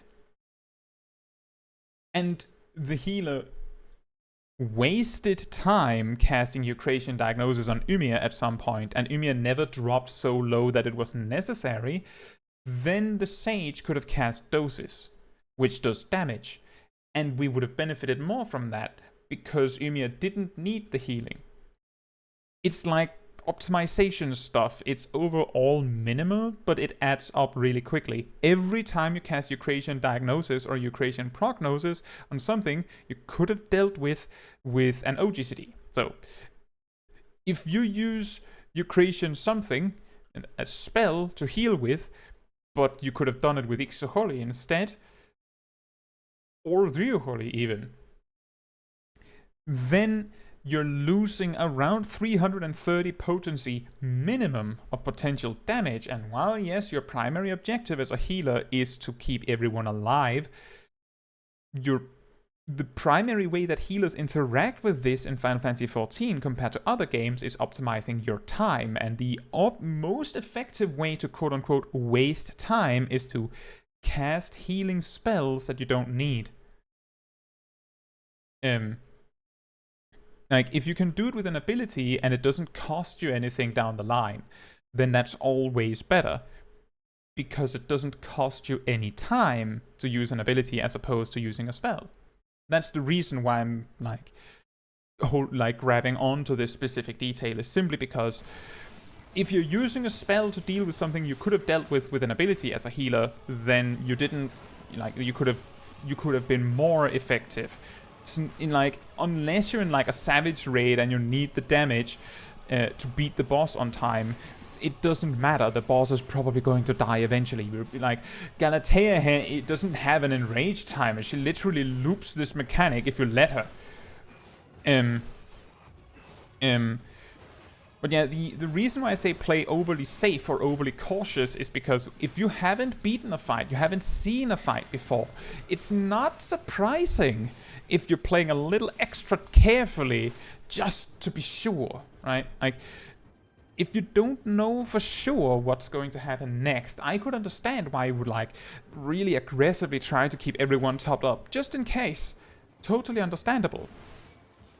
It's the same argument as last time I reviewed Ymir's footage of Gunbreaker, where I pointed out that while yes, there's nothing wrong in holding onto your dashes like Gunbreaker's Rough Divide or Warrior's Onslaught in case you need them, the target is to eventually get to the point where you go, well, I don't need a dash now.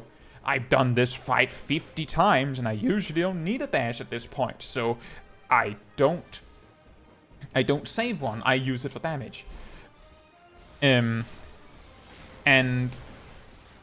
that Like, that applies in the same way to healing. Yes, there's nothing wrong with being really, really careful in a dungeon you don't know that well yet or haven't done much yet. But once you're getting better acquainted with it, I feel like what you should pay close attention to is like things like, I talk a little bit about this in my 6 tips for healers, is pay attention to your tank. What are they doing? How are they playing? This is also something that I pointed out at the start of this dungeon. The main reason why Ymir should potentially had considered using Bloodredding extremely aggressively right at the start is to let the healer know, don't worry, I know how to tank. I know that I should use Bloodredding now. I got it. So that the healer goes, fair enough, he knows. And that's helpful if the healer's paying attention. So like, once you've learned the dungeon, the next thing you start to learn is how do tanks think? How do the tanks play around this? How does this tank play around this? What can I do? Like, what can you do specifically? Yukarin says, as someone whose only tank is Gunbreaker right now, what exactly does Bloodwedding do? Oh, it basically turns you into a god for 8 seconds. Let me explain. So, let me just put on sound so it isn't too weirdly quiet. So what Bloodwedding does is, you know, just as a comparison, you have Heart of Corundum that reduces damage you take and reduces the damage you take and heals you if you drop low. What Warrior's Bloodwedding does is it reduces the damage you take by 10%. And it also reduces the damage you take by 10%. So it's slightly weaker than Heart of Corundum, right? 15% versus 10%. Doesn't even matter. Warrior, like, yeah, you care about that if you're tanking a tank buster.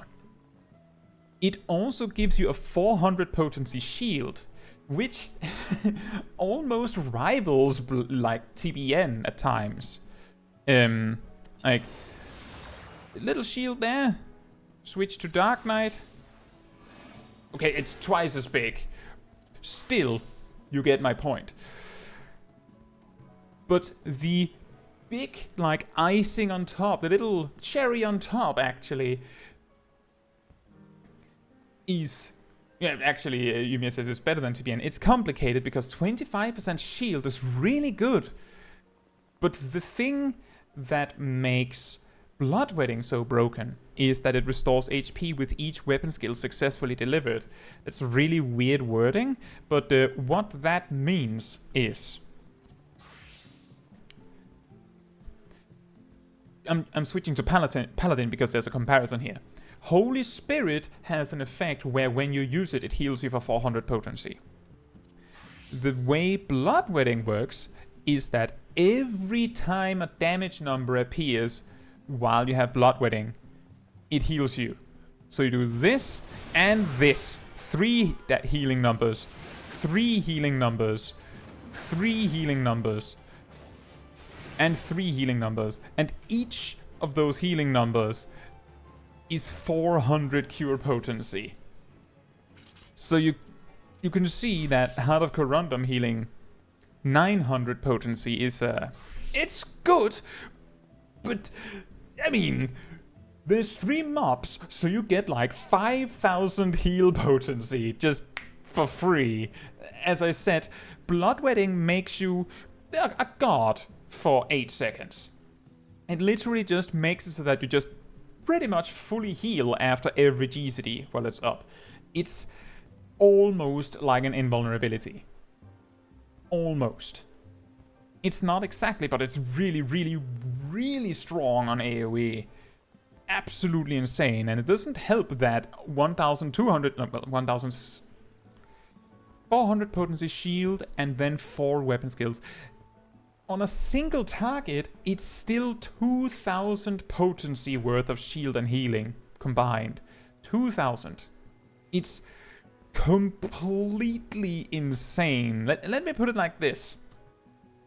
The wording is a little obscure. I remember when people saw...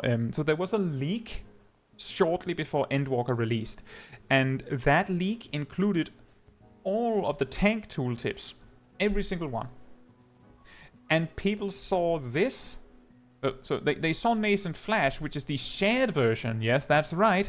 Warrior can do that overpowered healing on someone else on top of themselves because both get healed. It's that busted.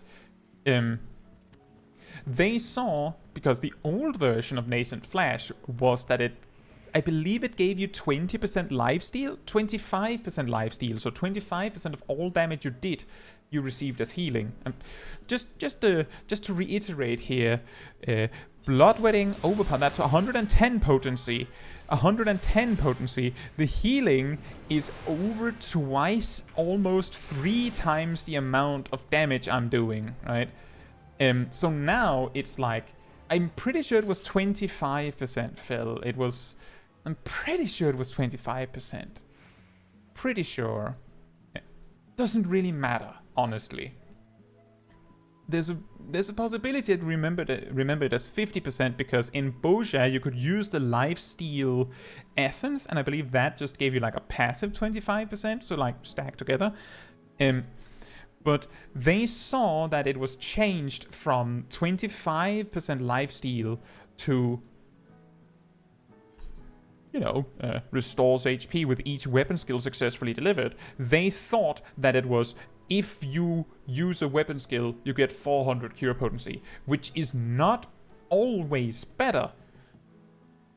Not always. So they felt like, is it a nerf? It feels like it's a nerf sometimes and a buff other times, but that's really annoying. And then the Warriors got to play with it and realized that it meant per hit.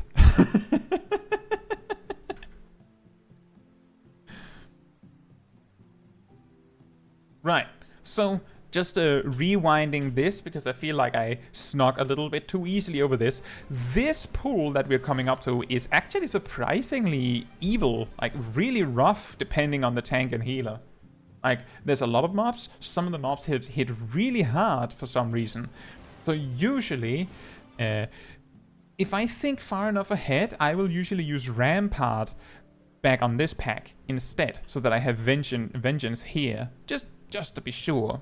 Like, that is something you can do. I talk about using your big cooldown first in my tank guide, like tank guides just in general, but if you know that the second pull is harder, then it can be beneficial to use your, save your bigger one for that. You didn't wipe, just again, if you don't wipe, it's fine, you're okay. You didn't do anything, bad, but it's always a case of, if you don't wipe, the question is how could you have done better, right? I'm not saying that because you missed a cooldown, your run is invalid. I'm just saying, you could have done this better. And this counts for everyone, so just keep that in mind when I'm reviewing this stuff, is that it's not necessarily about saying, oh, you're not perfect, brr. It's just, you could have done this better. So here, you should use Bloodwetting now, which you are, which is good. There was a limit break from the red mage. That's really good. Your Bloodwetting is out. You should probably use the defensive cooldown, like really now. It looked like you were about to use Arm's Length. Are you going to use something? You did use Rampart. That's good. You could use Equilibrium right now. I think that would be very helpful. That would be really helpful because you're down at half HP, I'm pretty sure. So yeah, just to add an extra, you already see this nice, delicious ice cream with a cherry on top, Yukarin. Then you see me just add an additional cherry on top of the cherry because Warrior also has Equilibrium, which also heals for 1200 potency, and I believe an extra 1000 over 15 seconds. They have 2 ways to heal for 2000 potency or more. You could use Equilibrium. It doesn't seem like you need it. You might need it now. I saw the Sage use Neuma. They're about to use Neuma now. That means they think you're in danger. I say that as someone who plays Sage a lot. The Sage thinks you're in danger. That's why they're using Neuma. And that stabilized you enough that you could still benefit from using Equilibrium, but now Bloodwetting is ready in 2 seconds. When I suggested it the first time, you could have used it at 9. Licky says Thrill of Battle boosts Equilibrium healing. That is also true. If you use Thrill of Battle and then Equilibrium, you get even more healing. But I just measured that I don't think you needed both in that moment. I'm never in danger. Now, the thing is, and this circles back to the Bloodwetting thing at the start of the dungeon. Because if the Sage thinks you're in danger, the next time you drop low, the Sage is going to use your Creation Diagnosis on you because they think you're in danger. Which means that they lose DPS because you didn't use a defensive cooldown. Even though you were perfectly fine. Like, this is, again, like, just discussing this thing with, like, almost like the psychology of doing a dungeon, is that if your healer thinks you're in danger, they might do something unpredictable to try and protect you. So it's really important that you don't greed harder than your healer knows you can take. Which is why, for example, if you plan to use your invuln, like you plan to use Holmgang, you have to say it, because otherwise the healer's going to like run completely out of resources trying to keep you alive. Infel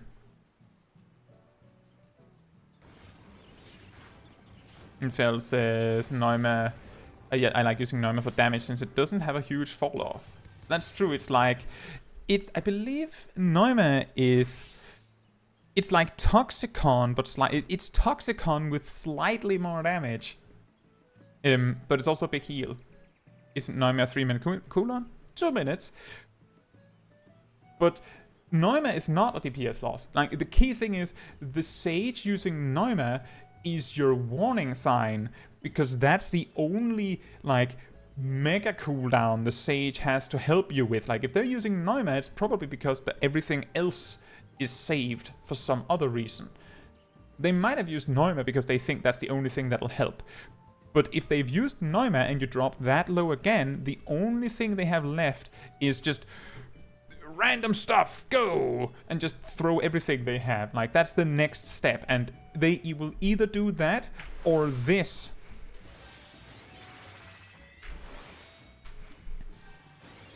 Like, they'll just start throwing shields at you, even though you know you're perfectly safe. Like, that's the reason why I say you should use Bloodwetting on cooldown, play predictably, because then your healer will play around that.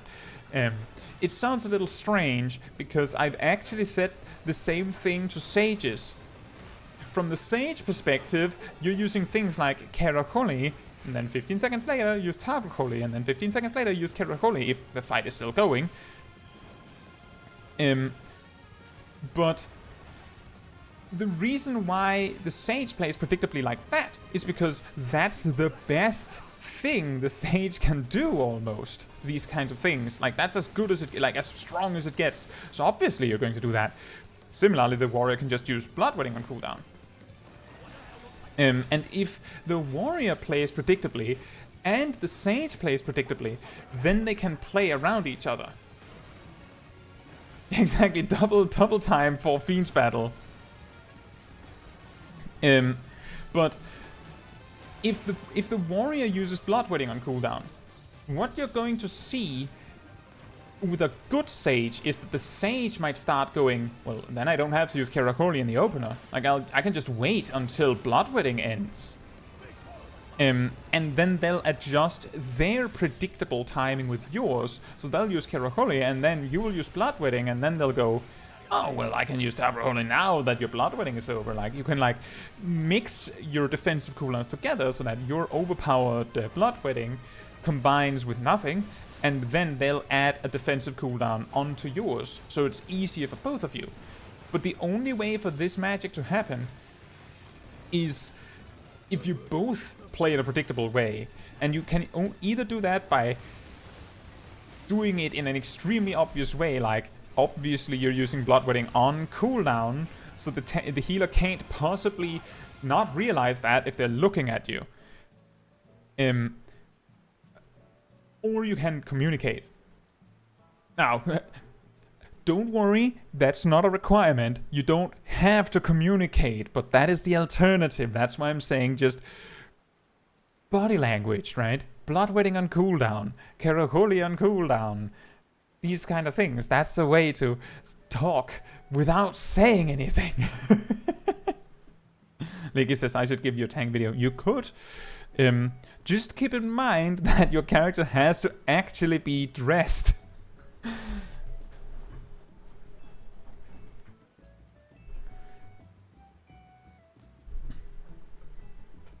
Emir says, I did use Bloodwetting on cooldown, I think. For the most part, you did. The only thing that I had to add was... the thing is, I will tell you what I say might be optimal. That doesn't mean that I will do precisely that when I do the dungeon. Like, if you see... Like, sometimes you may see me use footage of me doing Lapis Manalis, and I don't use Bloodwetting on the first pack until I actually need it.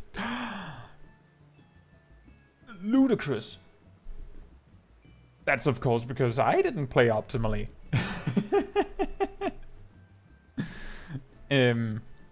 So when I'm saying you could do this, you could do that, it's a case of you could do better. I could also do better. Yeah, so the joke there, for those confused, is that Licky actually sent me a little clip. And I wanted to show it, that was the clip that gave rise to the conversation about walking next to each other and that at the start with the latency stuff. But I couldn't use it.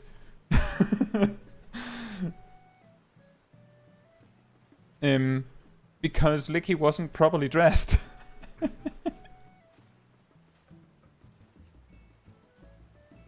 So that's why I just had to explain to you what happened instead.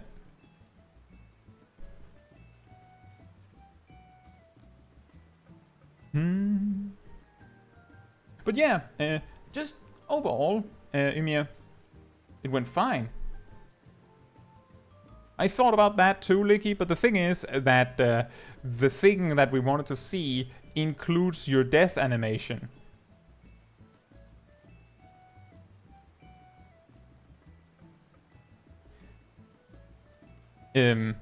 But yeah, overall, I think that went really well, Emir. It was very fine. It's not that bad. There was some things, but overall, it was like smaller things, like you could do this better, you could do that better, right? Space Queen says, I don't play Warrior often, but every time I do, I forget to make a home gang macro, so healers stop kitchen sinking me and just let me hit 1 HP. I've told a story about this on a previous tea time, I believe. I landed in the dungeon called Academia and Nida. Very rare. And I was there as Sage, I believe. And as we were running up to the first pack, the warrior sent a message to the effect of, I'm going to use home gang. Please let me die in peace. And he said it before he started pulling. Which means that I had time to read his message and process it. Instead of him sending it as his HP is like going... Noop, and like me, a healer who might not know what I'm doing, like if I was like a healer that... like if I was like not like a really good healer, and a lot of healers are not that great. They don't have time to look at the chat when they're spam healing you because they think you're dying. He sent the message before there was danger and let me know, don't heal me. I'm going to use home gang. And then he pulled all the 3 packs at the start of the dungeon. And I didn't heal. Okay, I did put Cardia on him. But I only healed him with Cardia. I didn't do any. I didn't use a single cooldown. He didn't use Bloodwetting. As far as I remember. He didn't even use Bloodwetting. He just slowly whittled down.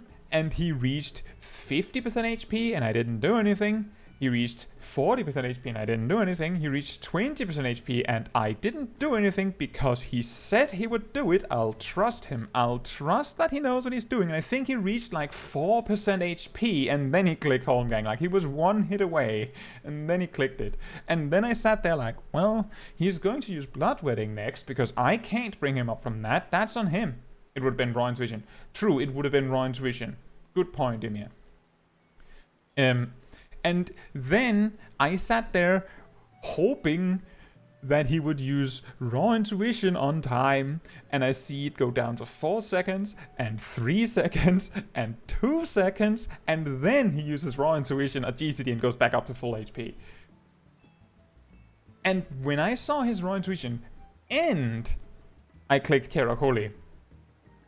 Not a moment sooner, and for the rest of the dungeon, I wouldn't do a thing until I saw him use Bloodwedding. Or, well, Raw Intuition, and saw it drop.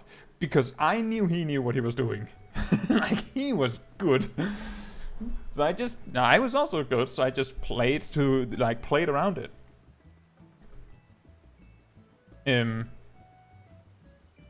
But yeah. If you want to make an invulnerability macro, my best advice there is consider making it so that you explain that you're going to do it and explain what that means. Like, for Warrior and Dark Knight, you actually need the healer to stop healing you. But they don't have time to process that when you're in the process of dying. Like, that healer's actually possibly panicking and just he's dying. I need to do everything I can. Oh, I have this too. I want this and this, and you know what? I'm going to use this as well because I don't know if you're going to live that. Oh, have these and this. Like, just as someone said, the entire kitchen sink, because you don't have time to process the text on screen when the tank is dying, right? So you need to like give them that information before you do it, so they have time to read it.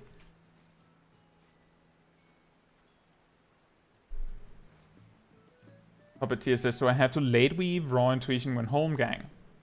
You should generally late weave Raw Intuition. That sometimes allows you to fill an extra GCD into Raw Intuition. It's not exactly the same with Bloodwedding.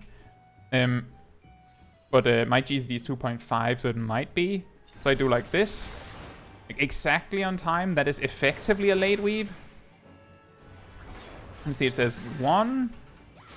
And I just barely sneak it in.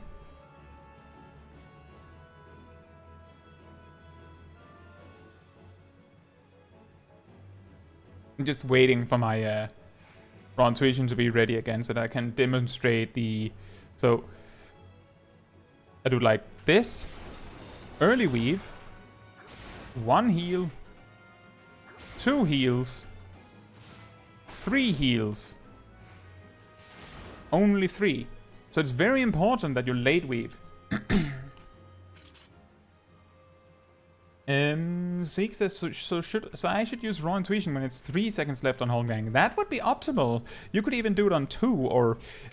if you're really, really, really cool about it, really, really capable of timing it, you could go 1, but then it has to be perfect, because if Raw Intuition ends, you die. Yukanin says, wait, so let me clarify. Warrior has how many of those lifestealish skills again? They have 2, but they share cooldown. They share cooldown.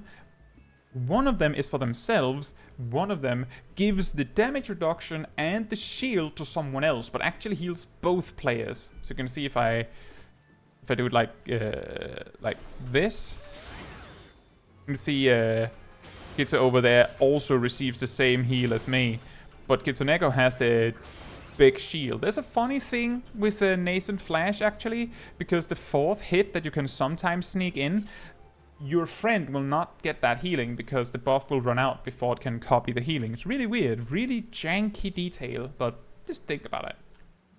But yeah, Warrior only has that lifesteal. Other than that, they have Equilibrium, which heals, and they have Shake It Off, which heals, and they have Storm's Path, which heals. Everything else is just damage and stuff. Space Queen says, but then the macro to tell them when specifically I'm shooting myself in the head. I mean, yeah, you don't have to include like a time, fortunately. T-O, well, Thrill of Battle, that's true. Sorry, I forgot to mention that. You're right. Thrill of Battle is also a heal. It heals you for 20% of your HP and makes you receive more healing. Usually, just usually, if they're both available, you would expect a warrior to use Thrill of Battle and Equilibrium together. So sometimes the Equilibrium heal is bigger, you could say.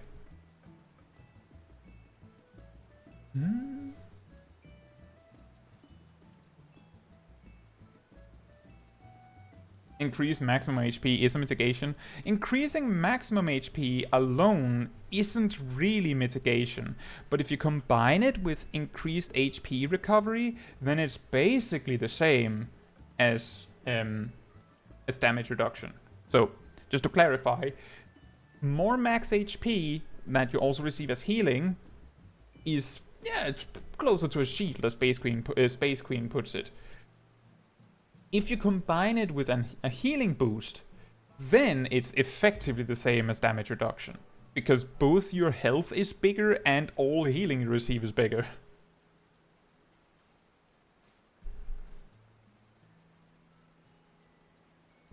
Fun fact, before Shadowbringers, the way that Warrior's tank stance worked, which was called Defiance, was that it increased both your max HP and your healing received. Whereas Paladin and Dark Knights just reduced the damage you take, but Warrior specifically had this weird effect where it increased your HP and healing received, which is basically the same.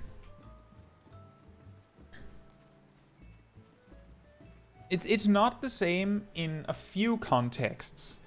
If an attack does unique damage, it will often ignore damage reduction, and in that case, having more HP is actually better.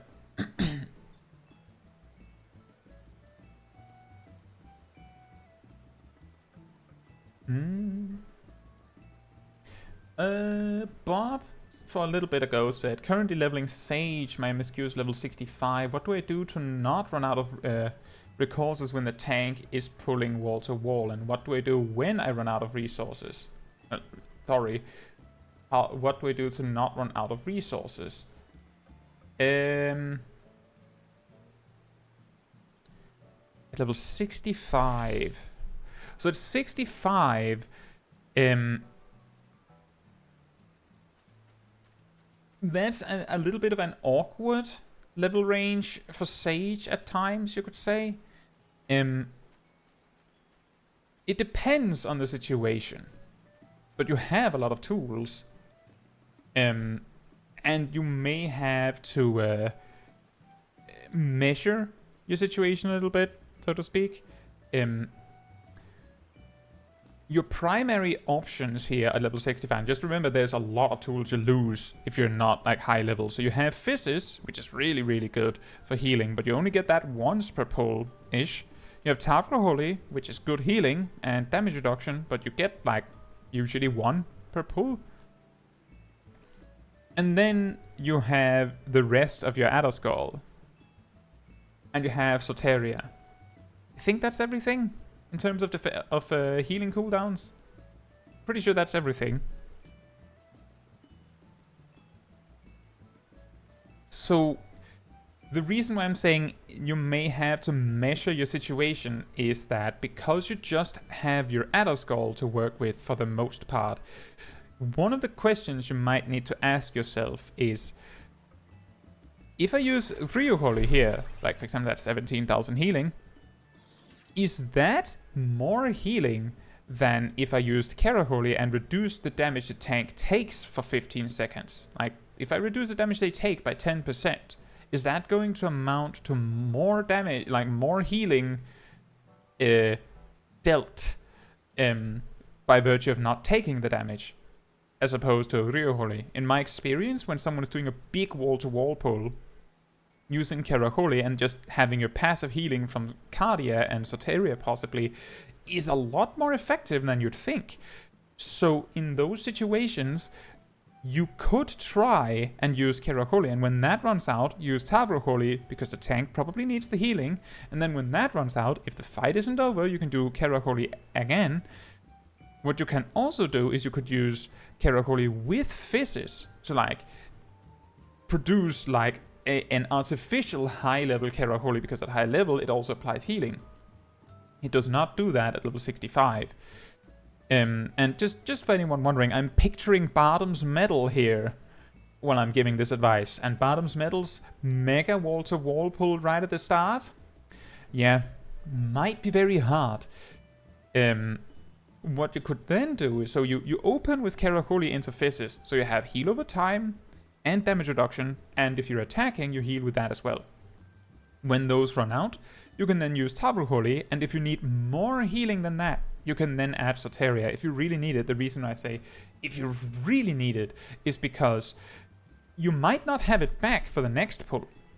So you need to figure out whether you need it now or the next pull. And then when Tavraholi's damage reduction runs out, Keraholi should be available again. So you can, like, back and forth and back and forth. The first pull in Bottom's Medal is the level 65 dungeon. That pull is particularly brutal, so if you're having a hard time with that, then you it might not be you. It can be gear, it can be the tank, it can be something else. Peppermint says Tavraholi generally bad to use first. Well, I didn't say to use it first, I said to use it second. I specifically said you could use Keraholi and Fizzes, and then when it runs out, you can use Tavraholi. Oh, okay, sorry. Sorry, my bad. But yeah, that is true. I will say that if I'm healing and Keraholi runs out, I will sometimes use Tavraholi on a tank with full HP to maintain the damage reduction. And that might sound weird, but the reason is that, well, I'm not going to wait with Keraholi when that's available again. So I might as well just give them the damage reduction. Like, I'm not actually going to miss the healing from Tavraholi. Like, that's the reason. But when you're at lower level, you might want to be a little bit greedier with that.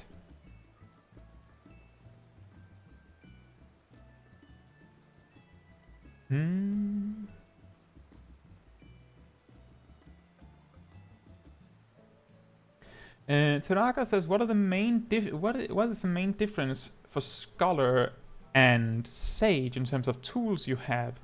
So the core difference between them is that Sage is capable, in a large AoE pool, Sage is able to give the tank like a permanent 10% damage reduction from start to finish.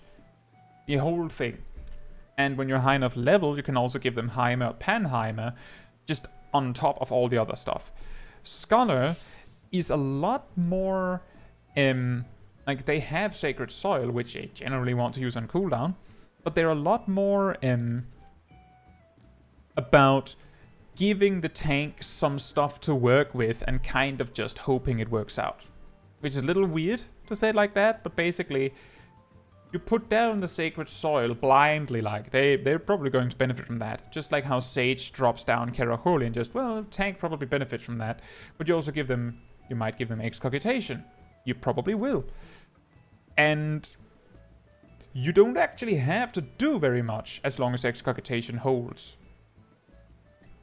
And because of how Scholar can translate like excess ether flow into damage, and Sage can't, it means that from the Scholar's perspective, they want to use, if they can, they want to use as few ether flow abilities as possible. If they can, like, as I said, might not be able to just skip them. Like, you might have to use some ether flow like Sacred Soil, maybe Excogitation. I say maybe because some Scholars don't.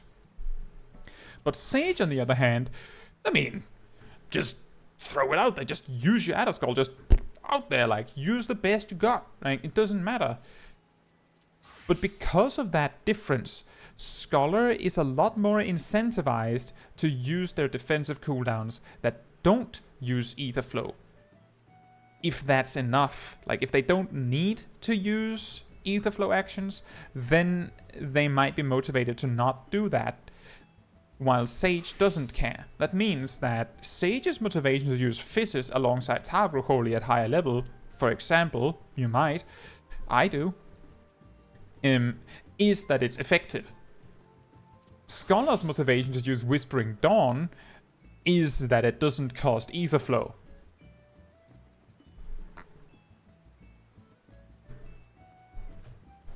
But if you need to use Ether Flow, you will. So, like, the simple fact that Scholar has energy drain and Sage does not has a huge effect on how they view their toolkits. At least from my perspective.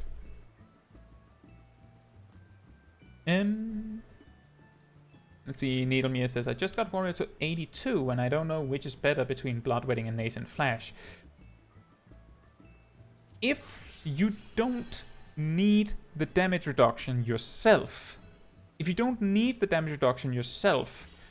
then Bloodwedding isn't better than Nascent Flash. However, if no one else needs the healing from Nascent Flash, then, I mean, the damage reduction on yourself is better because you're more likely to take damage. So it depends. Ultimately, if you have a duo tank situation like in a raid, and your co-tank gives you their defensive cooldown, like, for example, the Paladin gives you Intervention, or the Dark Knight gives you Oblation, maybe even TPN on top, or the Gunbreaker gives you Heart of Corundum, well, then you're covered.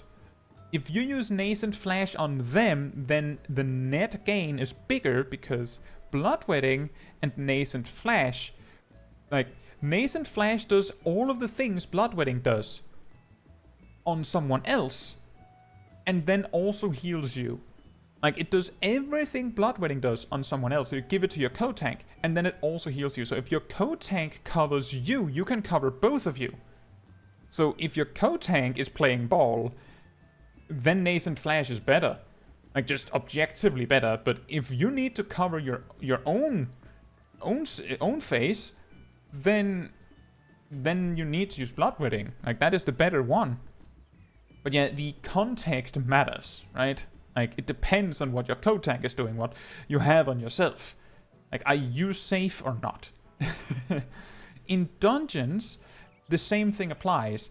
Do you need the defense, like the damage reduction yourself? If you're doing a big wall-to-wall pull, the answer is yes. Always yes. If you're in like a boss fight and someone needs healing, you can use Nascent Flash to heal them. If the healer can't do it, or you feel like you can help them, you can do that.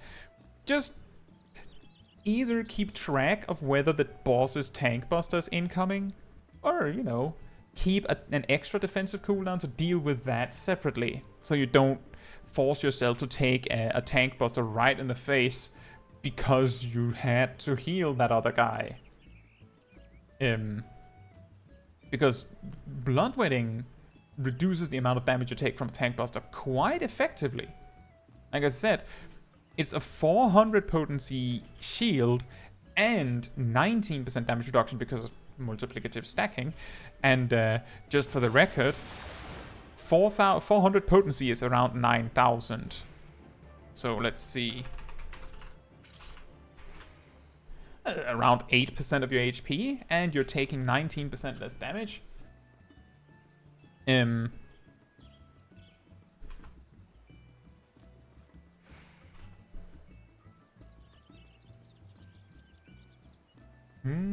It's quite big, quite significant.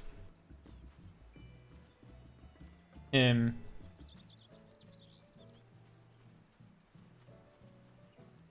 see, Sig says, Sacred Soil is tedious to use since it's a field, and if the tank leaves, they do not get damage mitigation. True. But I'm just saying it's pretty big nowadays. I believe it used to be 2/3 of this, if not half of this. Like, some boss arenas are smaller than this.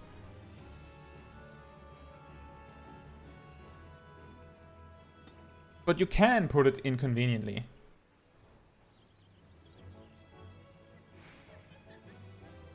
Let's actually check that. Sacred Soil. Swoop.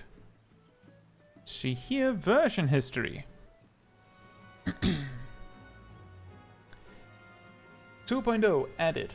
4.0 nothing about area. 4.4 the effect is now applied as soon as the action is used. If you've heard about the feature that you get healed the instant you place it, that's this. 5, now quite level 50, previously 45. Weird. The additional effect, chance that... Oh yeah, that was such a weird detail. I actually remember that from back in Stormblood. Sometimes your next sucker would be free after using Sacred Soil, because reasons. And then there's the region effect added. 6.1, area increased from 8 to 10. And then 6.4, increased from 10 to 15. So, compared to this to 2.0, Sacred Soil has been doubled in size. Doubled.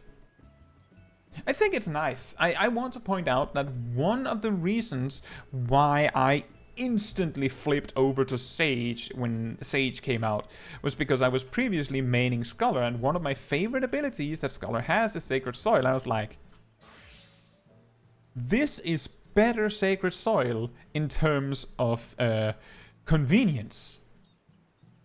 And because of the way that Sacred Soil heals instantly when it's placed down, Sacred Soil is actually the stronger one in terms of power. Keraholi heals for a total of 500 potency over its duration. Sacred Soil heals for a total of 600 potency over its duration. It's just an extra 100 potency.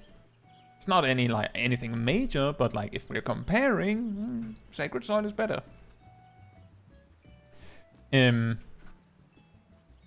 Gazel says, I will rescue the tank if they run out of my Sacred Soil for no reason.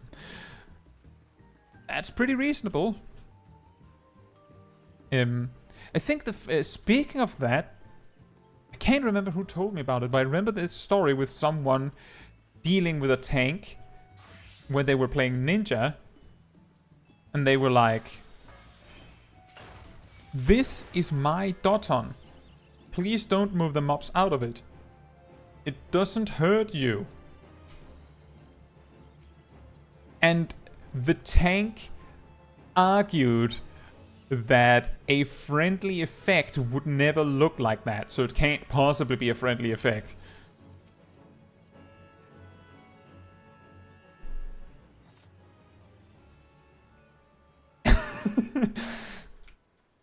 No, you're lying to me. What would my motive be to do that? I don't know. I'm just saying, Taraka, there's a massive difference between being a tank, seeing this and going, that looks dangerous, I'll step out of it just to be sure. And seeing it, do that, and then have the ninja tell you, you saw that weird brown circle before, yeah?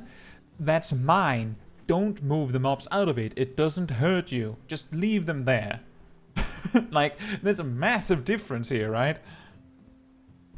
Because then you can go, oh. And now you know.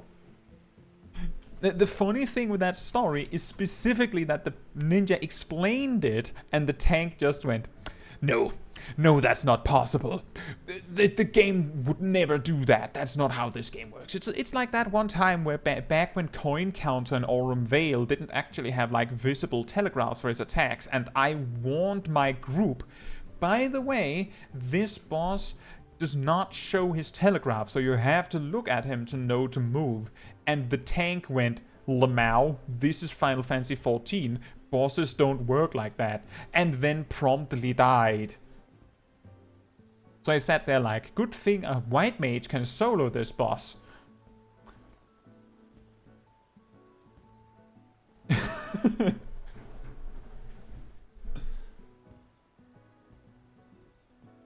I believe that was also the moment I discovered that white mage can solo that boss. Yeah. Like, those are hilarious. Exactly, Dretharian. Fake news. It's really good.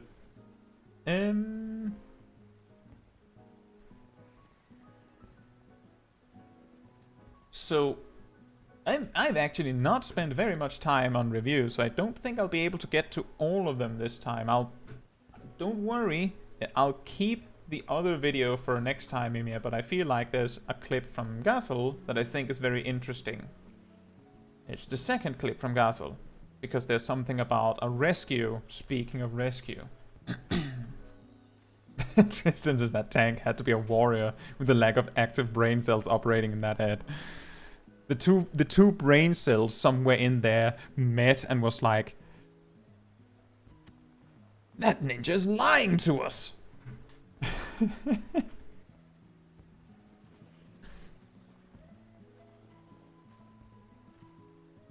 Yes, Access, what is your favorite Anabazias fight? Savage or normal? I actually really like... This might be controversial, but I actually really like P10. Because they really make use of the arena. Like, they actually make use of a weirdly designed arena. And even on normal, there are mechanics that can just flat out wipe you like that. I haven't... now, the thing is, I will not comment much on the Savage versions because I have not had the pleasure or displeasure of trying them. However, I would still say P10, not for the fight itself, because I think that is the only one of the current raid tiers boss fights that has made me audibly laugh because of a mechanic. And I bring it up a lot because I think it's hilarious. The pillar, the tower soak mechanic, like pseudo tank buster, that smacks the tank, so they just soar through the sky and just faceplant somewhere out in the distance. Like, I don't care whether that's difficult or easy to do. If I was in a raid team and saw that and then we promptly wiped, I would probably still be laughing. Just saying, I would probably still be laughing.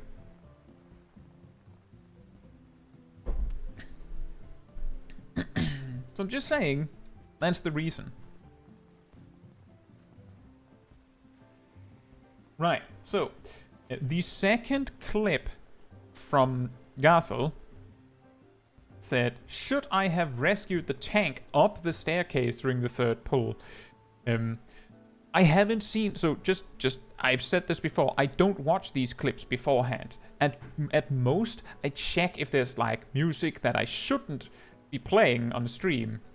And if I miss it, I just mute the stream, right? But my preemptive judgment on this is no, you should not. I've talked about this in my 6 great tips for healers. I advise extremely heavily against using your rescue to drag people forward, because some tanks hate that. And even though I'm just saying, I play both sides in this because my tank tips guide says don't do the you pull it, you tank it thing. I don't care what you feel like because you're going to be at a net loss. Do the pull and then tell the person to not pull for you and then take it from there. But if you do the rescue thing, some tanks will actually get furious with you, and that might lead to them going, oh, you do it. You go on ahead. I don't want to tank anymore. So don't drag people forward with rescue. If you're on voice comms with the person, or have agreed with them that you do it, that's a different story. On a different note, that got really scary. I want to take this pull one more time.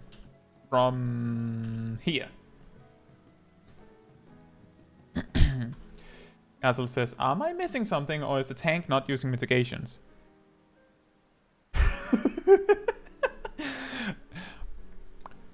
Do you want me to answer that literally, or do you want me to analyze this? Should we take a moment to just observe the tank's buffs right now?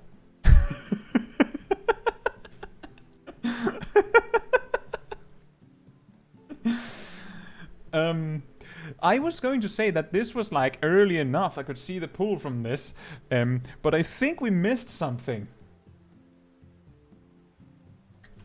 Let's take it from the start.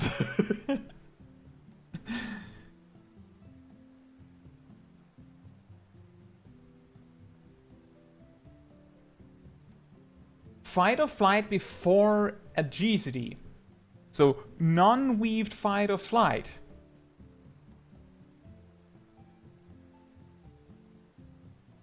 Still hasn't used agility. 1 second wasted. Used Rampart with nothing attacking them. Intervene. Oh, and Sentinel, by the way.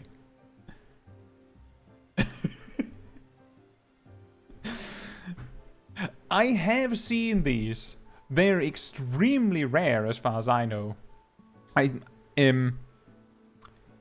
Can I ask a question, Gassel?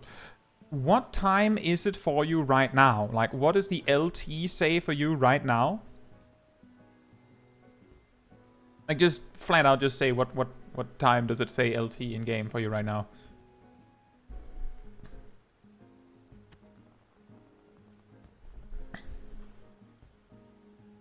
Because I have a suspicion that I might know what part of the reason why. Hey Lemon, I hope you're doing well.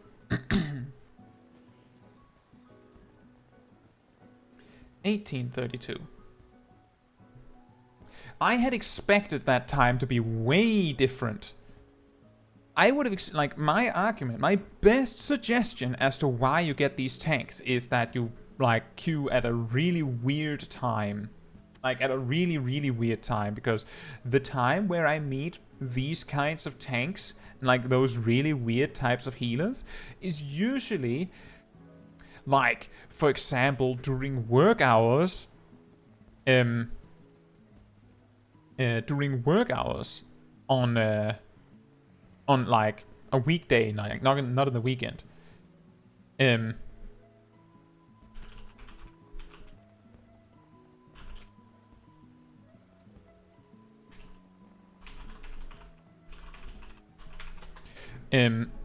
Because I don't know why, but usually when most people are at work in Europe, or like in the dark of the night, like in the middle of the night, I also see it. So like at the time where you could say that, like where the average person would be in bed, or the average time where the average person would be at work, that's when I see the weirdest players. Azel says it is 2:32 right now since I set my laptop on JST. Did you record this on your laptop? And so what I'm trying to discover here is what time was it in Europe when you recorded this? That's what I'm trying to get at.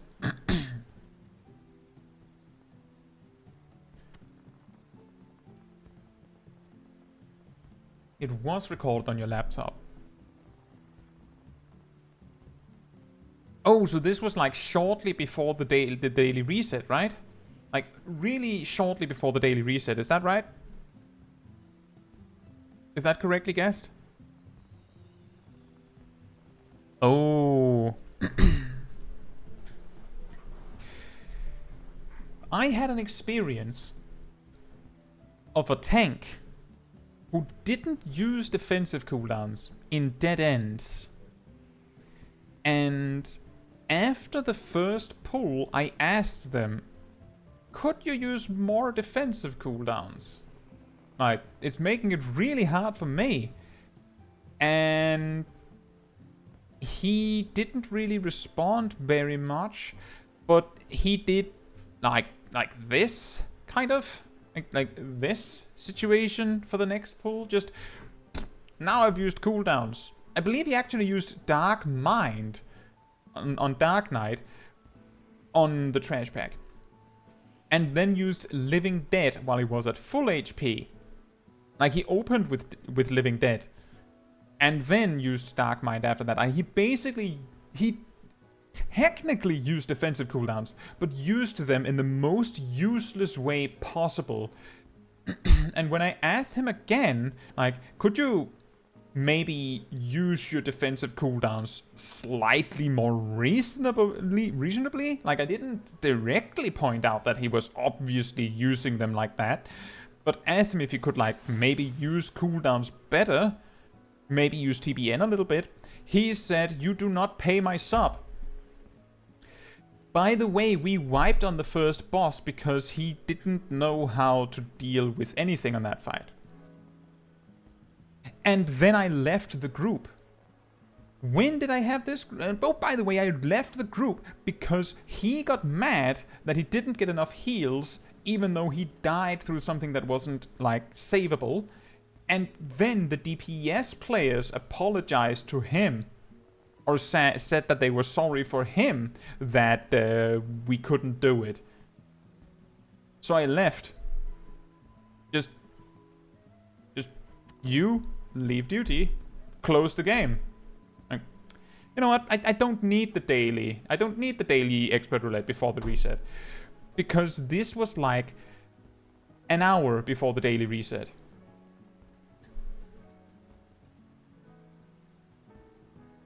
So I think we've discovered what's happening, Gazel. For some reason, the lunatics come out right before the daily reset. And you keep finding them because you're also queuing just before the daily reset.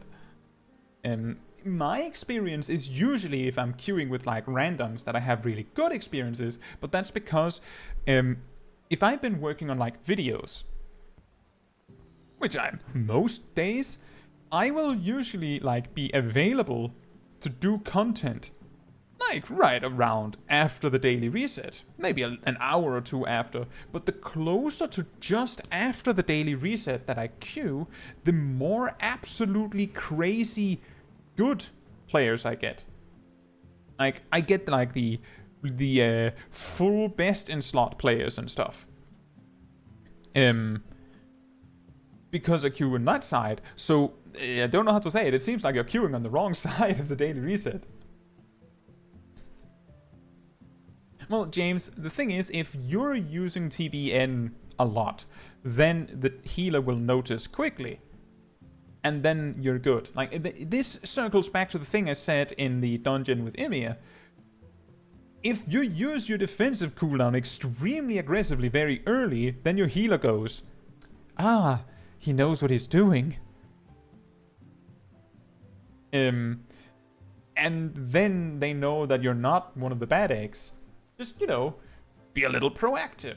And then problem solved. Then, like, the bad rep is on the bad Dark Knights. The good rep is on the good Dark Knights. Now, let's actually get back to this absolutely insane pull. So, the Paladin has used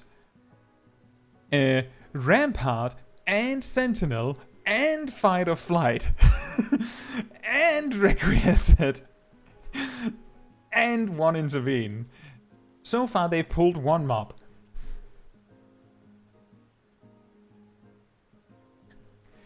So Gazel, on the other hand, has used protraction recitation ad locurium, which isn't bad. That's perfectly fine. I would lean towards using recitation on excogitation, especially with a paladin that is front-loading their big healing button Requiescat because of Confiteor and all that. So much.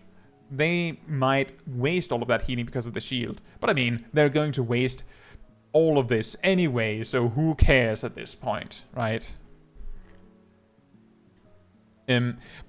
Part of the reason why I tend to recommend recitation excogitation over recitation ad locurium is because, well, you can cast ad locurium anyway, whereas if you use recitation excogitation, that means you have that ether flow for energy drain if you want to, and you still get excogitation. And the key difference between a big ad locurium shield and excogitation is that the big ad locurium shield will prevent any healing that the tank might be able to provide.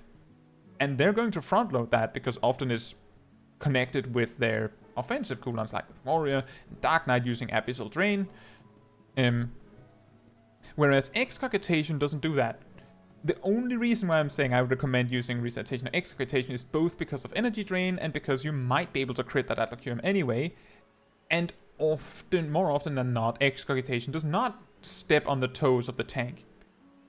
I'm not saying that it's best, but that's just the reason why I recommend the opposite. Both things are fine. Just saying, that's my reasoning for why I advise like that.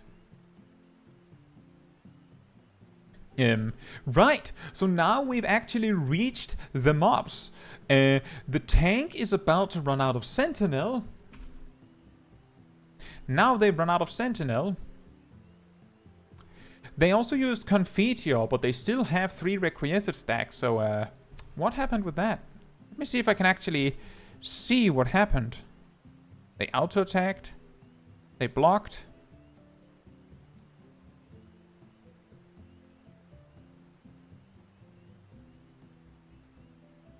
And Fight or Flight ran out. They did an AoE combo.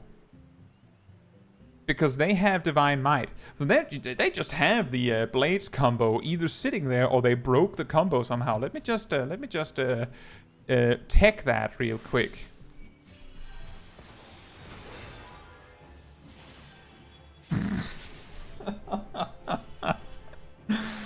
Right. So, they broke their blade combo.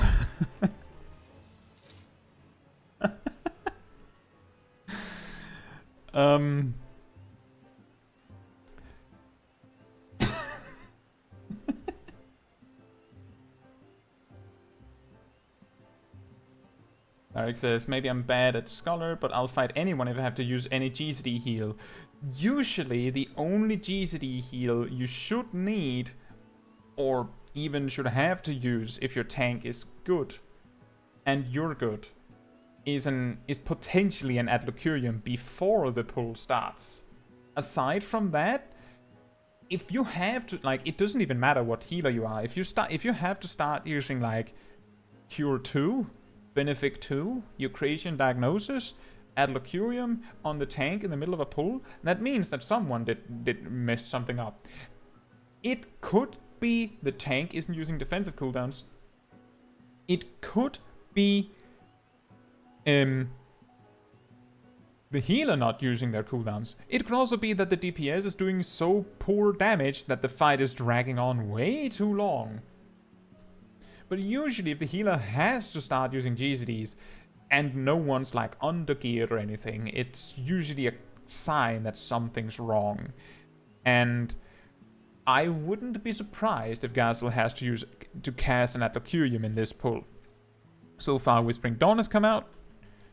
You also used Sacred Soil, which is fine.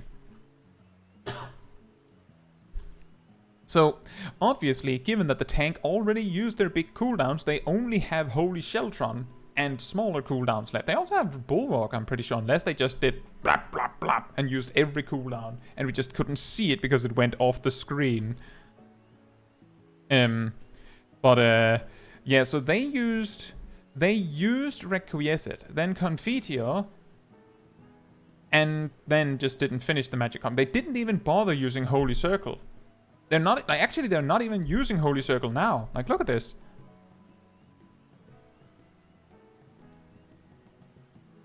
They could use Holy Circle and heal right now. But they're not. I'm not even sure what I can't see them.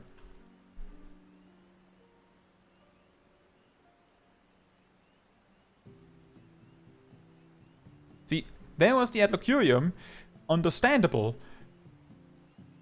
Gazel is running out of cooldowns. Not surprising, is it? The Paladin is doing nothing. Literally nothing. The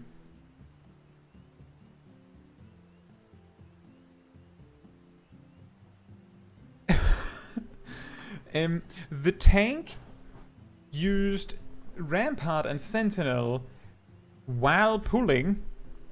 They also used Fight or Flight and Requiescate, and then they used Confiteor, and then I don't know what they were doing. They used some AoE combos, but that was it. The rest of it was just Gazel holding on to his life. Like, if I had dealt with this pull and had this much trouble, I would have, like, I would actually been like, hey, Mr. Elcon here, can get back here for a moment. Can I talk with you for a sec? Can you use your buttons? Like, just a little bit? Like, I'm literally carrying you on your hands and feet and just dragging you through the dungeon. Like, are you just here on vacation, or are we doing this together? I would ask them. Because that there is unacceptably bad. They didn't do anything. The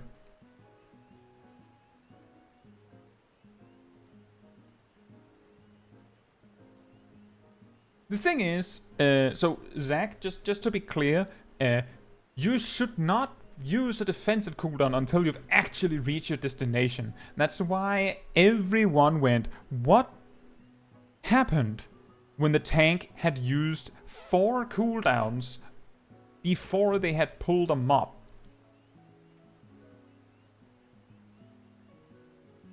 So if you're saving your cooldowns until you've actually reached your destination, perfect. Here's actually a trick which you might find helpful if you ever find yourself in a situation like this again, Gazel. And this is actually a trick that Zip kind of made me realize. Like, obviously it has always been there, but Expedient also reduces damage taken by 10%. So you could have kept that for the next pull. So to like give the tank like a 10% damage reduction at the start, like when they've reached their destination, because clearly the tank isn't going to do anything. But you could have done that. It would have helped you a little bit. Like, it wouldn't be anything major, but it then you would have a cooldown. And well, clearly the tank did he fall asleep? Did he get annoyed that you gave him sprint? Oh, he used Fight or Flight preemptively again. And then there was a total eclipse there. Oh man, that Fight or Flight was really, really worth it, huh? Oh, there's the Rampart! Yes! Now he's not taking damage. He's taking less damage from all the mobs who's chasing him and not getting many auto attacks in anyway. And oh, there's the Requiescate. Let's see if he manages to do anything with it before Fight or Flight ends.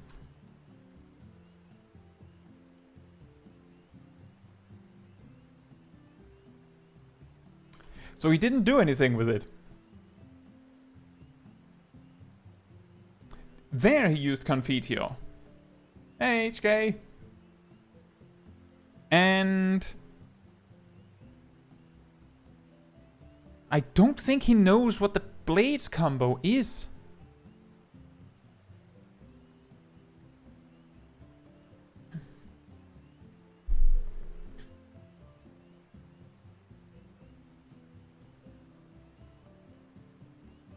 I I feel like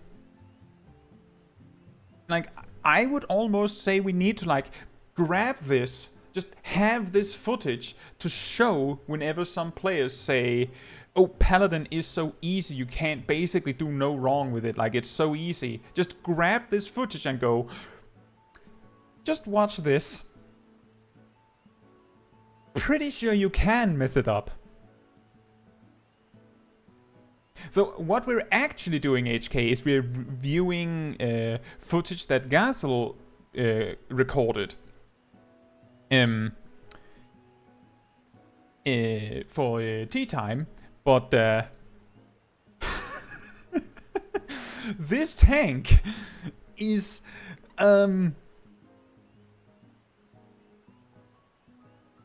I can't even describe it. He's so incredibly something.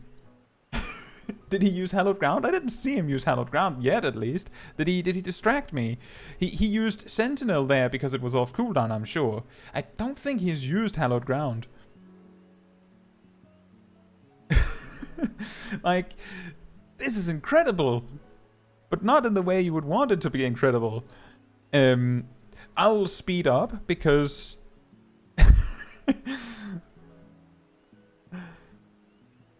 I think he's just clicking his cooldowns on cooldown. Yeah, exactly, Warwick. I think this player doesn't quite understand how Final Fantasy XIV works. The thing is, and I've talked about this before, and I'm still looking, I'm still watching, but we've kind of reached the point where I'm not even surprised if the Paladin makes a weird mistake. He's not using his blade combo. He literally... Oh wait, I think he used it. I think he actually used the blade combo. Was that Holy Spirits? I sure hope it wasn't Holy Spirits. But I've told this story before, but I have a friend who completed the entire MSQ, and he played at least since Shadowbringers, and he completed the Endwalker story in Endwalker, early on in Endwalker even. And like a good month after that, I taught him what abilities are, and he mained Machinist. We had this... Well, the thing is, Coco, I'm not naming that person. Because I think that would be mean.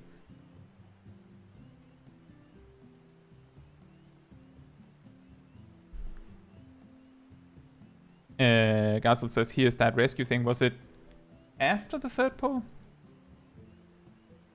Well, Coco, so you don't say who it is.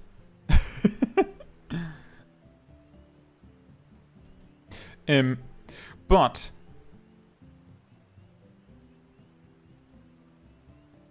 the story is that I discovered that he didn't know this because he asked what the point was in Ghost Round and Ricochet. Because obviously they're weaker than even Heated Split Shot. Fair question. He's not the only one who has asked that.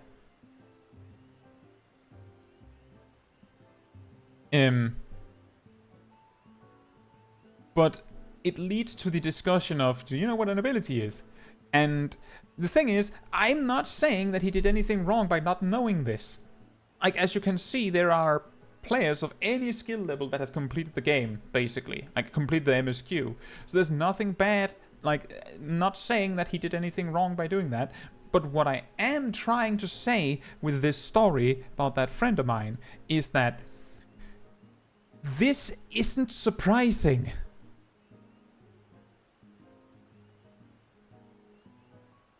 Like, that's ultimately what I'm trying to get across here, is that this isn't surprising. Gazel says, pulling at the stairs, like pulling him up here? Or pulling him, like, running ahead of him so you can pull him up there, or... I'm not sure what you mean. Yeah, anyway, point is, I'm not, like, quote-unquote throwing that friend under the bus to, like, like bash him. That's specifically the reason why I'm not clarifying who it is. I'm doing it to like say all skill levels of players can complete the MSQ. Should I pull the tank up to where the black mage is standing right now? Nah. He can tank them. That is a really weird place to tank them, but he can tank them there if he wants to. I don't know why he would want to tank them there, but you can do that. Honestly, if you had dragged him over to where the black mage is standing, then maybe the mobs would have been like bunched up more nicely. Black mage couldn't attack afterwards. That is also a factor that plays in.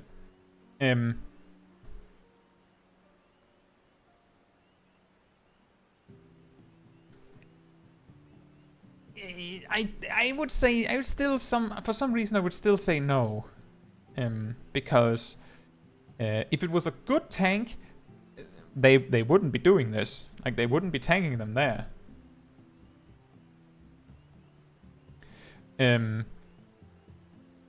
And this tank is unpredictable,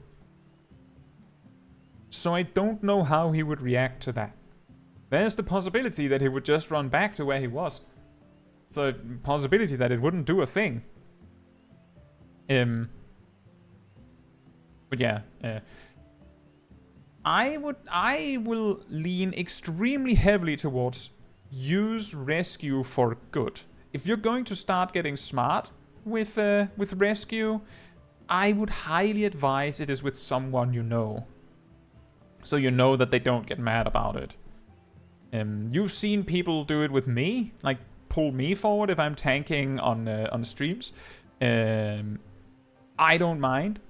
I'll just make the most of it. But the thing is, the way that I play tank, the way that I play healer, and the thing is, I've changed the way that I play tank and healer since that story in Dead Ends. Nowadays, if I have a tank that plays terribly poorly, if it looks like it's because they don't know better, but it seems like there's something to work with, I might ask if they want a tip.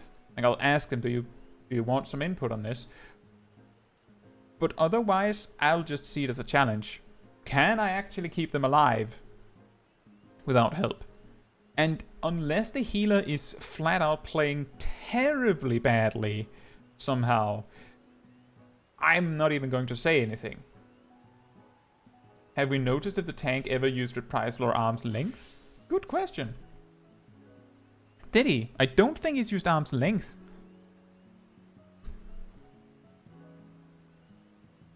Yeah, if the person looks like there's something to work with, then I might help them. Otherwise, I'll just take it as a challenge, see if I can keep them alive without them doing anything. Because it's fun. It's funny to do that. And if I'm recording, for example, then often the camera won't be focused enough on them for it to matter, and I just don't have time to stop to explain it if I'm recording something. So if you find me randomly in a dungeon and someone is doing making egregious mistakes and I'm not saying anything, it's either because I'm like, maybe we'll be fine, or it's because I'm recording. Also, did the tank disconnect? I think it disconnected. I think he's disconnected. I'm impressed how long you kept him alive through all that, but I'm pretty sure it disconnected.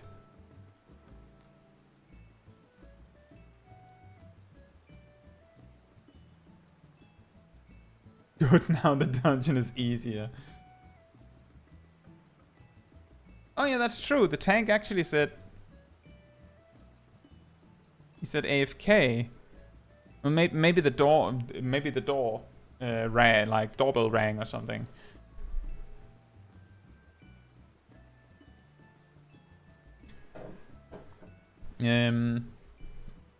HK says, thanks, remember, always use every mitigation at once. Please don't do that. And Licky says, if the healer's healing, I'll send a GM report.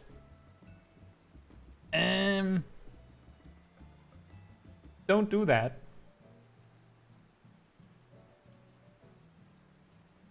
Here's an interesting thing. Here's a very interesting fun fact. I'll show you something.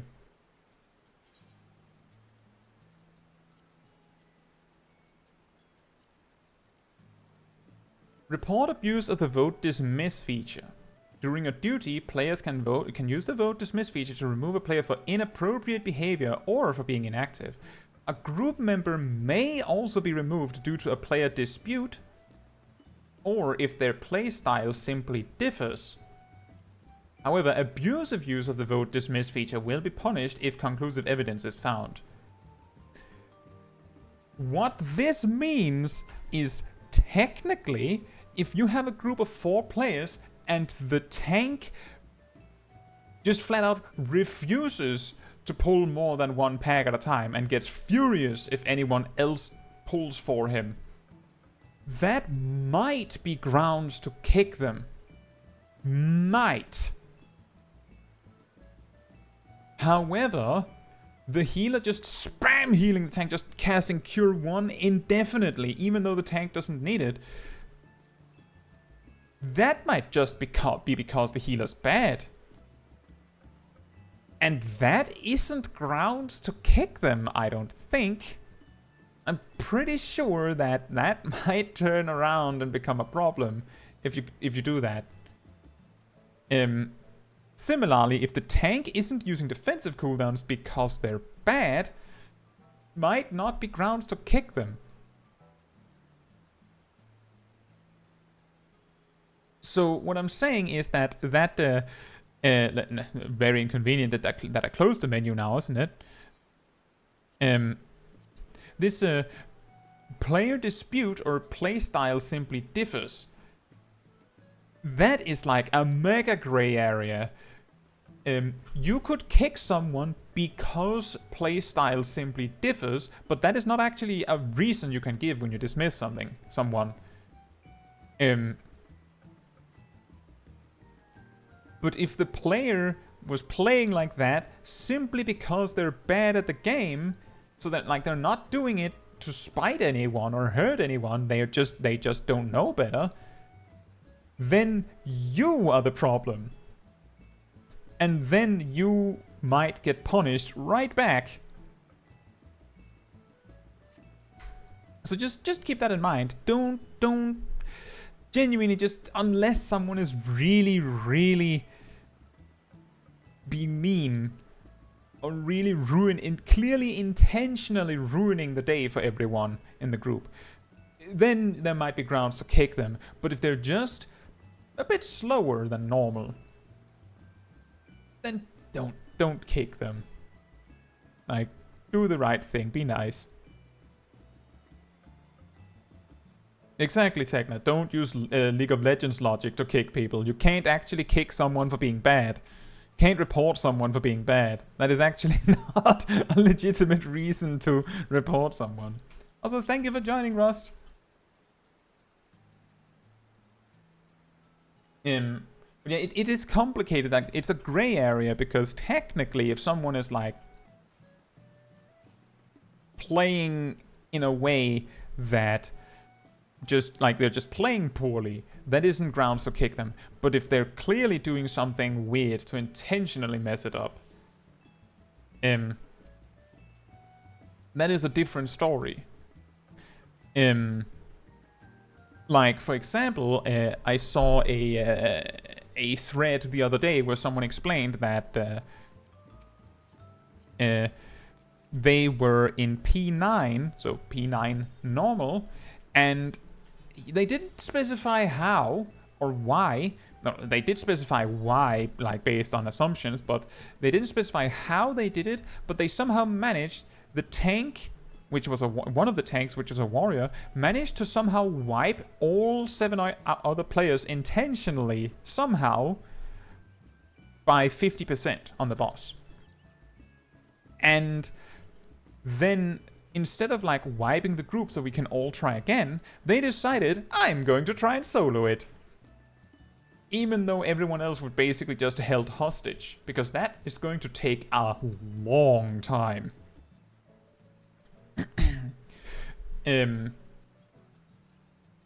Like an incredibly long time. So it's unreasonable to do it like that. Especially if people specifically asked to wipe it. And what happened is that all 7 players allegedly reported the guy while dead. And when the boss was at like 18%, he disappeared. Just the warrior tank just disappeared. Like, gone. And was booted from the group. Somehow. And the boss reset. Exactly, jail time. So yeah, the GMs are watching. They do care. And Dritharian says you have the WoW board game? Yes, I do. I don't have any of the expansions, but I do have the board game. It's very unbalanced. There are some classes that are utterly broken. Completely busted. But it's fun. It's been a long time since I played it. It just takes too long.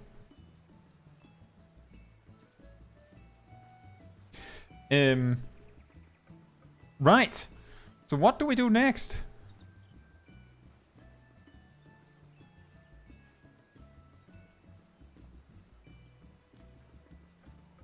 The Dragoon suggests waiting a bit. The Dragoon does some push-ups. Gogo says, when are we playing the WoW board game? That would be very difficult on the stream. I don't really have a good like camera setup to do that. Like I'd have like to have like something like over the table, and this table just there's too much stuff on it.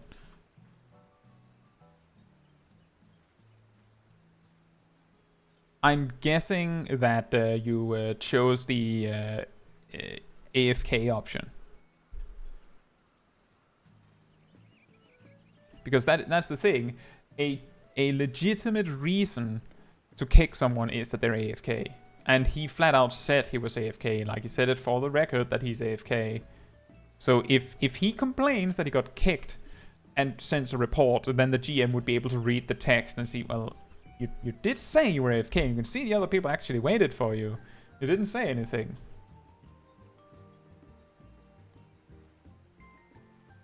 And now we have new tank. And there's a warrior. I hope they're better.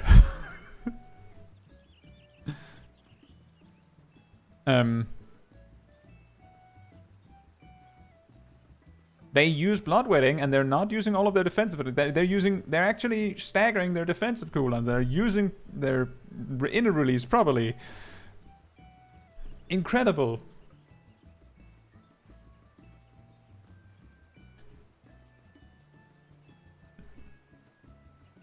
It's very different.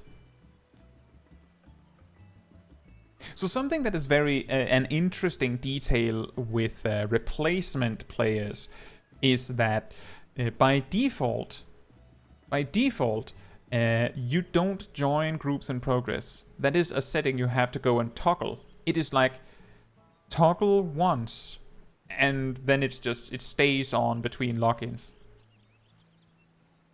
But you have to turn it on, which means that usually it's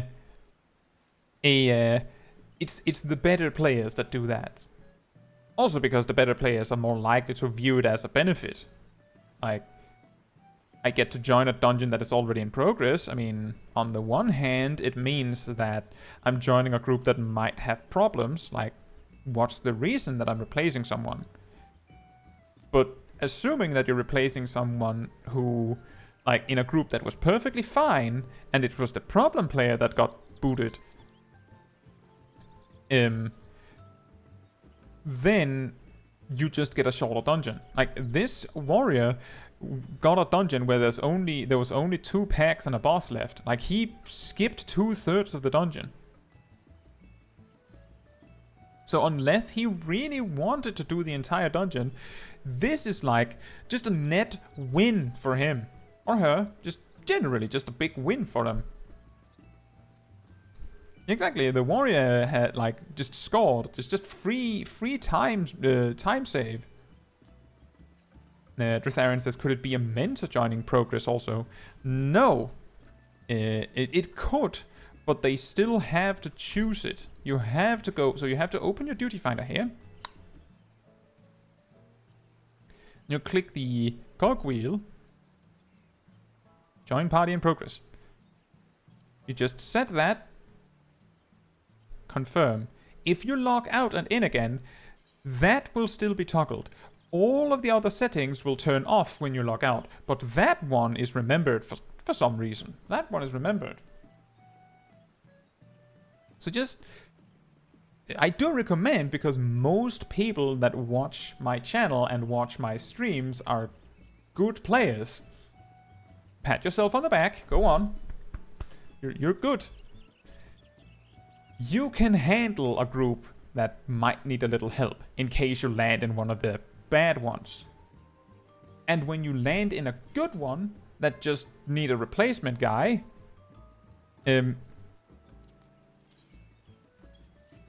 a win for you. Dad said we're good.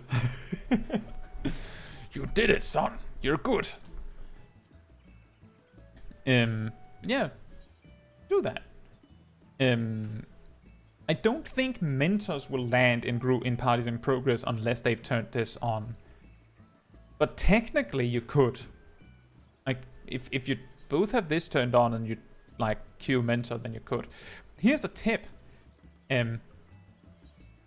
When mentors queue the mentor roulette, when they enter the dungeon, they will always be forced to wear this icon as opposed to this icon. It will always be this one. And most mentors that have the PvE mentor crown are almost guaranteed to also have the trade mentor crown. And if they have both, then they have access to the big one. The probability that they're using the PvE mentor crown specifically because they prefer it is low, in my opinion. So if you see a mentor with this one, like I have, there's a good chance that they put it on intentionally. If you see this one, it looks like this, then it's extremely likely that they're coming through the mentor roulette, which means that they might not actually want to be there. Matthew says, remember to turn it off if you're doing a new patch. I mean, depends on how you're feeling. I've argued this before. Mentors don't have to be perfect. They don't have to be masters of the game. Like, they don't have to be the best of the best at the game. They have to be good examples. So that means if you're wearing the mentor crown and you mess up or play poorly, you know, live up to your mentor crown. Admit it. Like, yeah, you know what, guys? I'm sorry. I'm not actually that good at this job. I should probably not have had the mentor crown on for this. That means that you're suddenly living up to the mentor crown because you're gracefully admitting that actually this is how it looks when you're bad. Or if you're failing mechanics, gracefully like go, yeah, that's my bad. Like, own it, right? That's what I've said. If I land in a dungeon and the healer's a sprout, I'm likely to still do a big wall-to-wall pull. I might ask them if they're okay with it, but I probably won't. If they specifically ask me not to do it, I won't. But otherwise, I'll pull big. If we wipe, I'll take the blame. Like, I'll just own it. Be like, I know you're a sprout. That's me. That's on me. I should have known. That's my bad. Obviously, we can't pull big. That's okay. I messed up. And like, take the blame as much as I can. Matthew says I meant the in-progress duty setting. Oh, sorry. Yes. That is a really good point. Much better point, Matthew. If you're doing new content, it might be better to turn this off. Fun fact.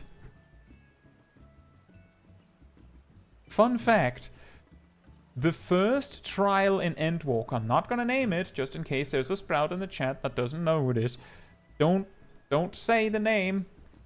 The first trial, I landed in an in-progress group that had already spent half of the timer. And we didn't make it in time.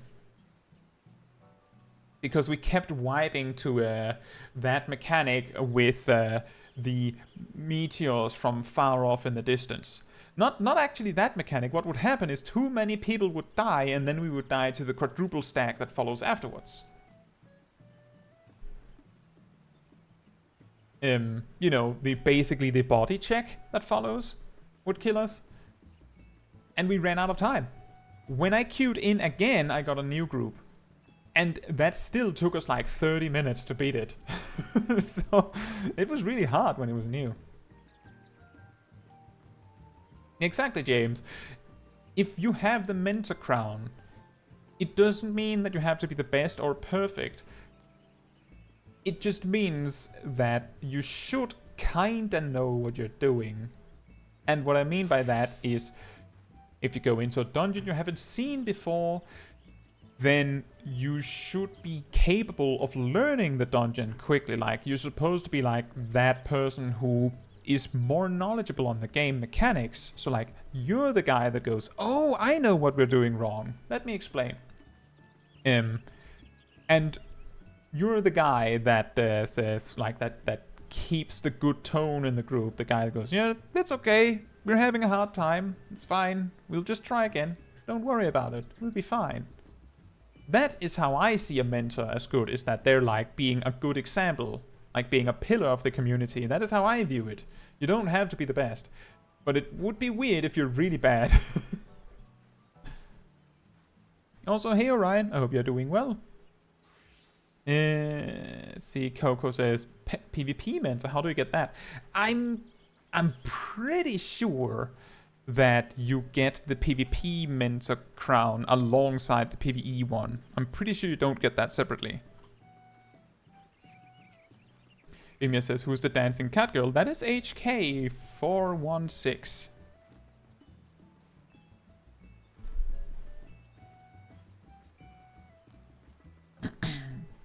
Enjoy lunch, Lemon.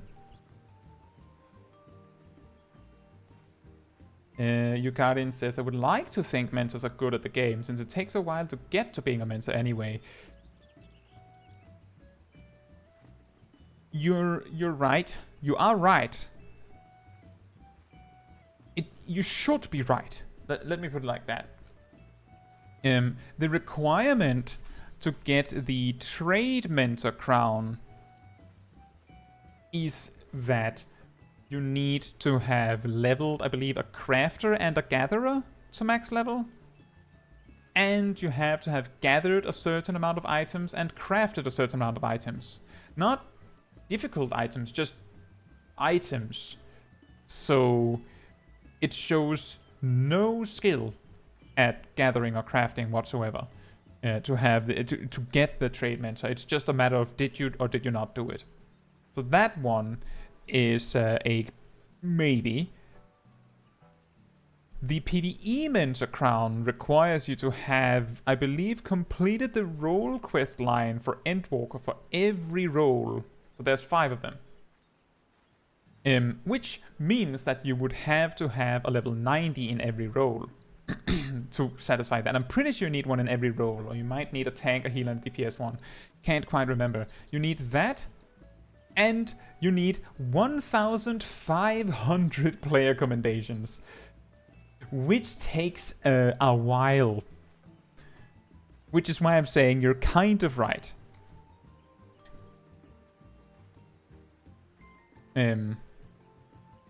Only either one for DPS role quest lines. Okay, so you need a tank, a healer, and a DPS. That's at least something. It's not really difficult to do that, as we just talked about, as we observed with that heroic paladin we saw before.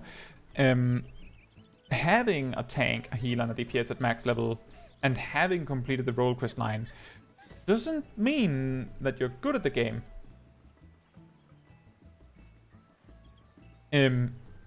But there are tricks to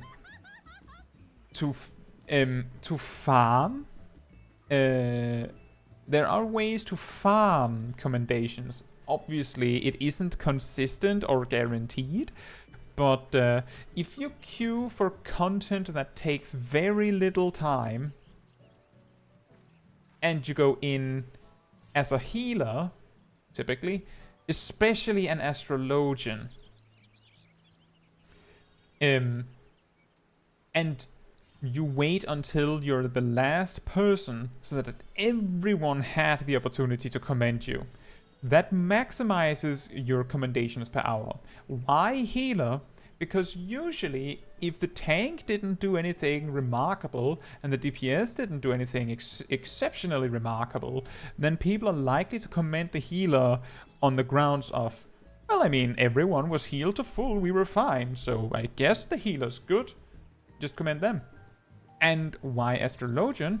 Because when the astrologian hands you that damage boosting card, you feel a little bit like they kind of deserve that comment. Like, they do something for me, I do something for them. Like, is it something for something, right?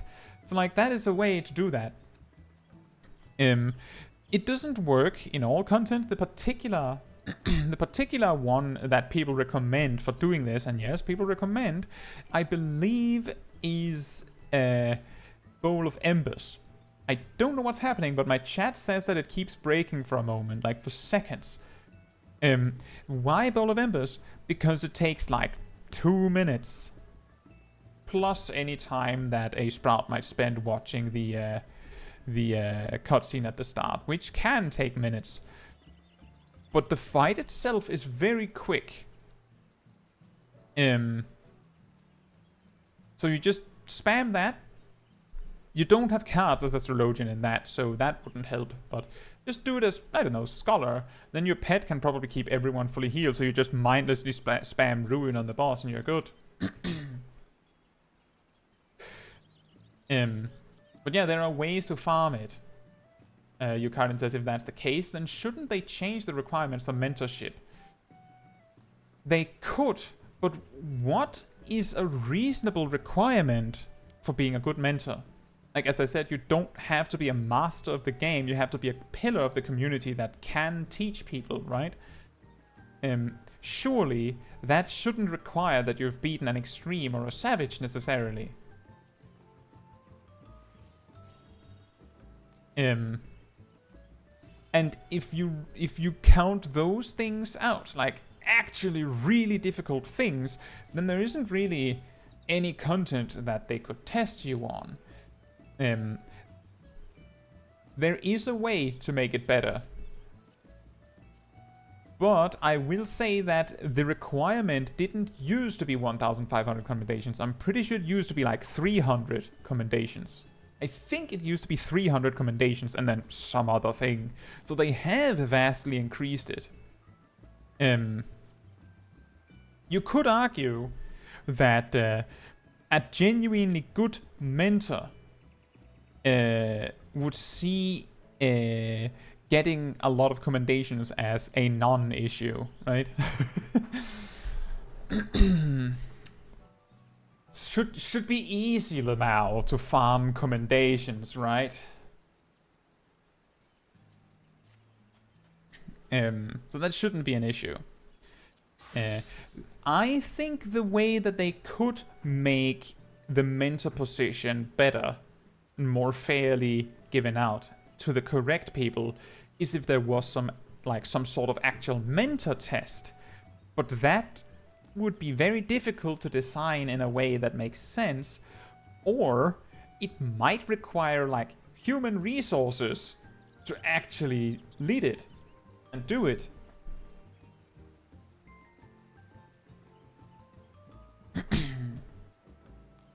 But that would probably be the best way to make sure that the mentors in the game are actually good mentors.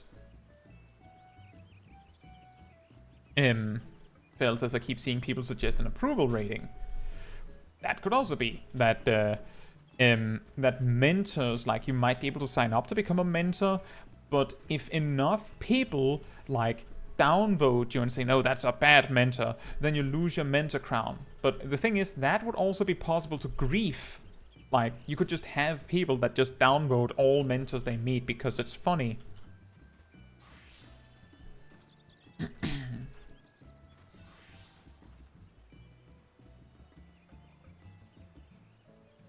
John Wong says, doesn't look like Square Enix wants to spend any more effort on the mentor system. Yeah. It's difficult. It is very difficult to figure out what is reasonable to require, I feel. And in some ways, even the novice network can feel like a failed experiment to some players. I've heard that on the Oceanic data center, the novice network is excellent. And I'm pretty sure I've heard that on Dynamis, it's also pretty good. Like, on newer data centers,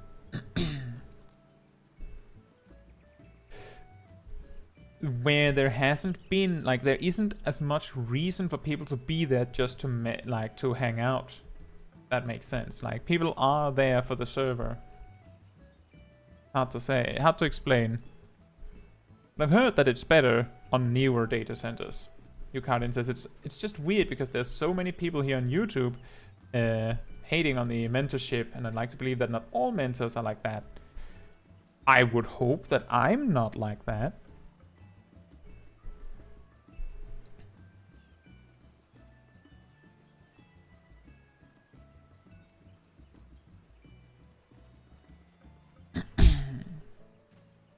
But the thing is, it's very complicated to figure that one out, because I've given up on trying to teach people in the novice network. That's why I'm not in it. Because I'm trying to teach people as I meet them. Like, I'm genuinely just trying to be a mentor to the people that I meet that I can help now, instead of like being in the hotline. Also because I feel like it would be very disingenuous, because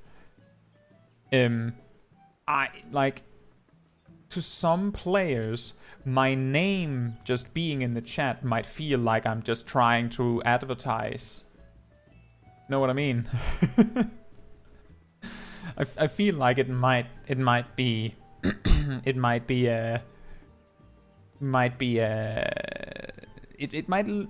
look like I have a shady I'm doing something shady to try and, like, don't forget to like and subscribe. Indeed, James. But like, that's the thing, is that a lot of the time, if someone asked a question in the novice network, I would probably be able to answer them with yeah, exactly, ulterior motives. I kind of lost the word I was looking for, but most questions that might pop up, I might be able to just answer by saying, well, actually, I made a video on that. And anything that I could explain to them would be inferior to just going, just watch the video. Like, someone asks, how do I play this job? I can give the very brief explanation, but if I just go, just watch this video I made, they would get more out of that.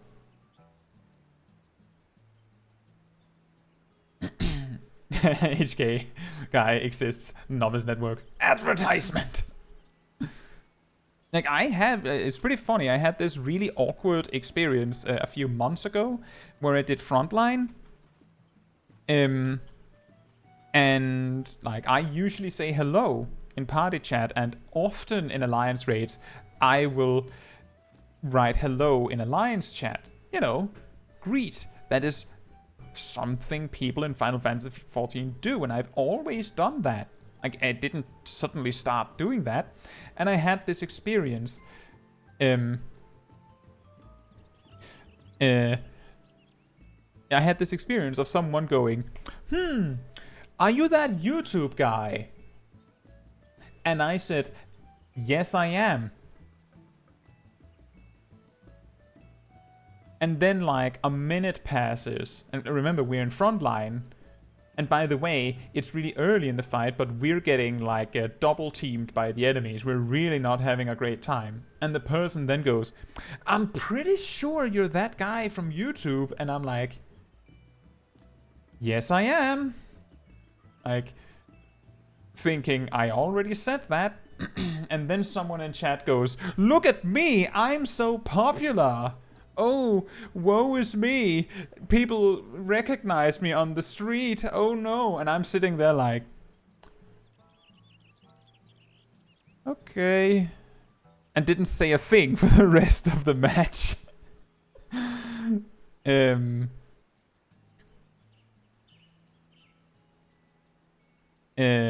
And the thing is, all I did was respond. Someone asked, "Are you that person?" And I said, "Yes." Then they asked again, so I said, "Yes," again.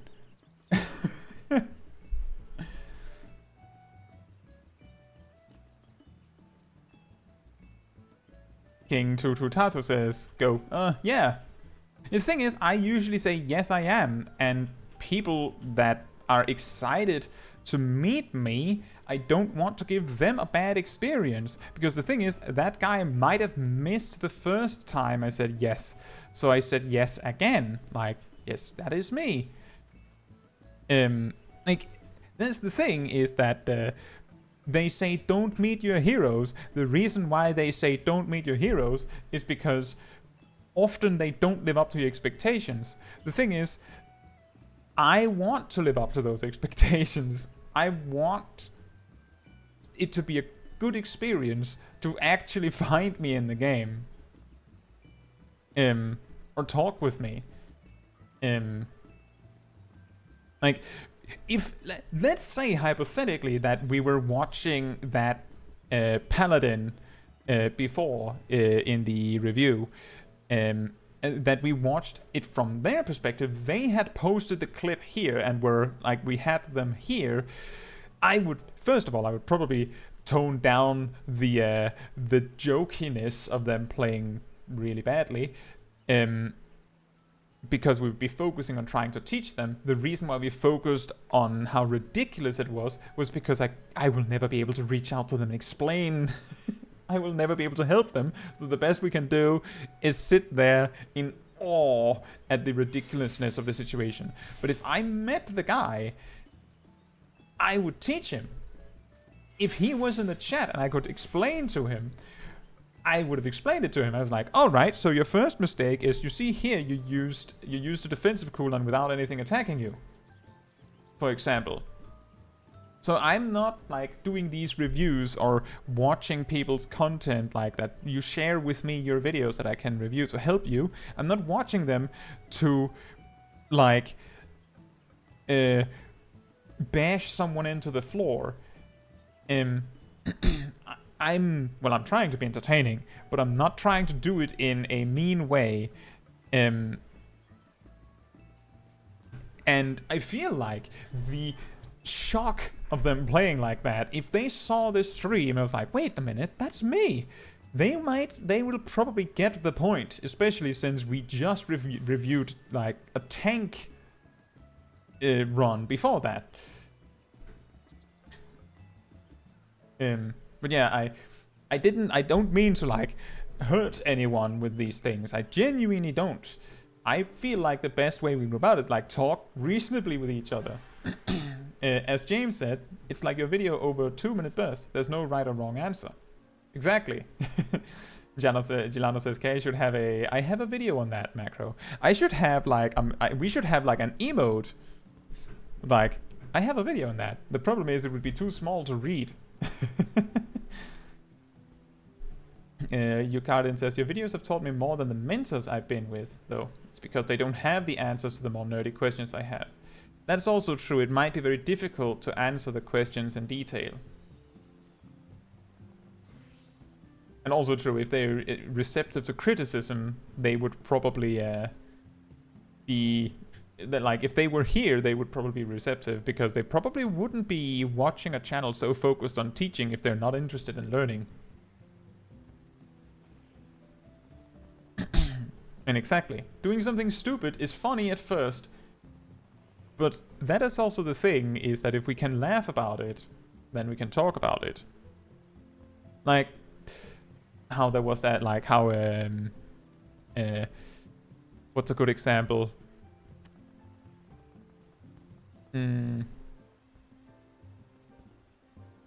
Whenever we have one of these reviews and then someone fails a really simple mechanic, or a mechanic that just really hurts to mess up, like for example failing the glare mechanic on Galatea in Lapis Manalis, and then you some sort of just have to sit there for 10 seconds and wallow in your failure, and now we're all watching it live. Like, what can you do? Laugh. that's the best you can do. Oh, I sold some pink dye. I made money. But I'm really glad to hear that, by the way, Yukarin. But yeah, that is the thing. Back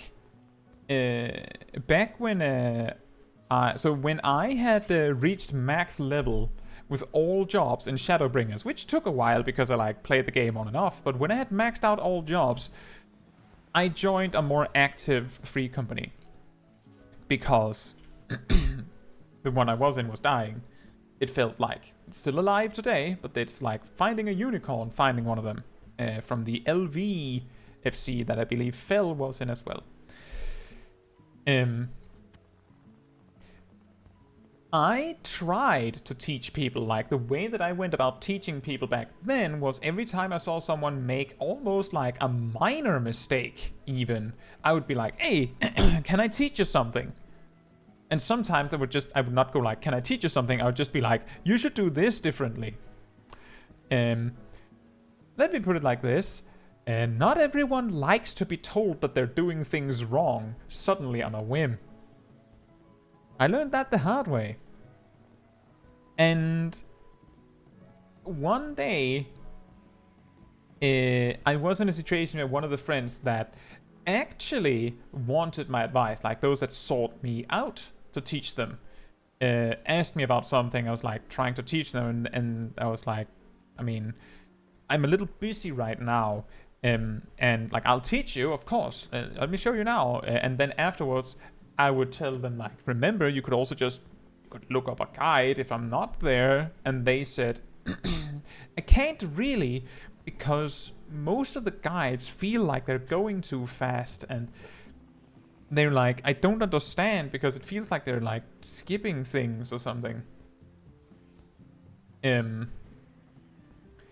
then I said, oh, because the thing is, I didn't watch like job guide videos myself. I usually like figured it out myself, or looked into like the really nerdy stuff like the balance, and like figuring out why the rotations are the way that they are. Like, I didn't need to watch a job guide to figure it out. I had this all unlocked myself.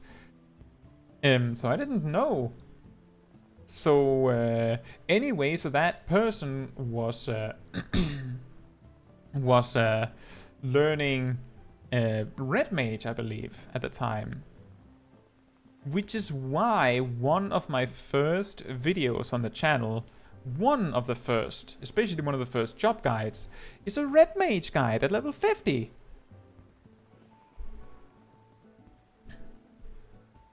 HK is like, guy, whenever someone makes a minor mistake. Like this. Ta-da!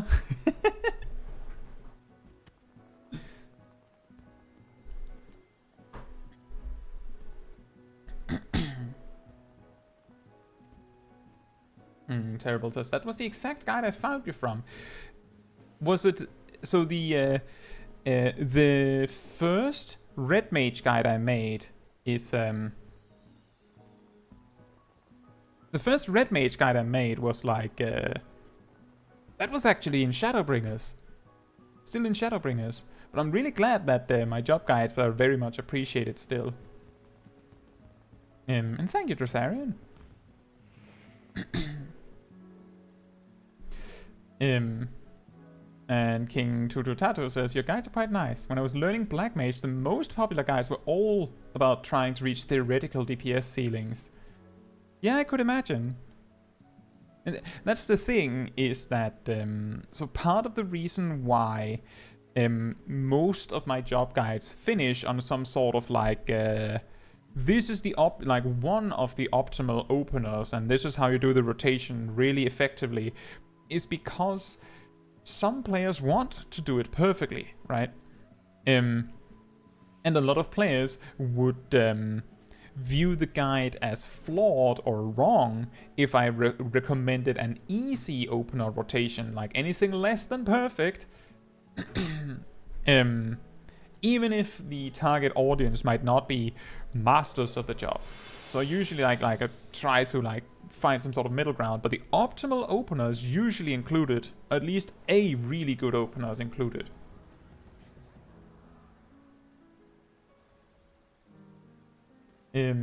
James says, I watched your 6 tips for tanks when I discovered you. It was pretty concise, I think. Yeah, I think so too.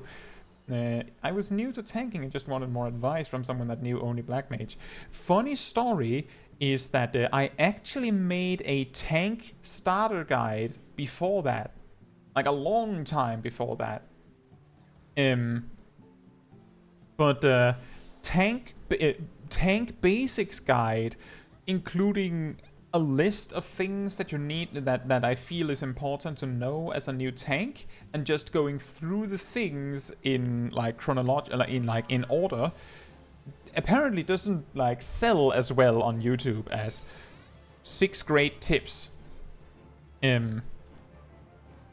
Because the 6 great tips is quite similar in that it's just that it changed the battlefield a little bit.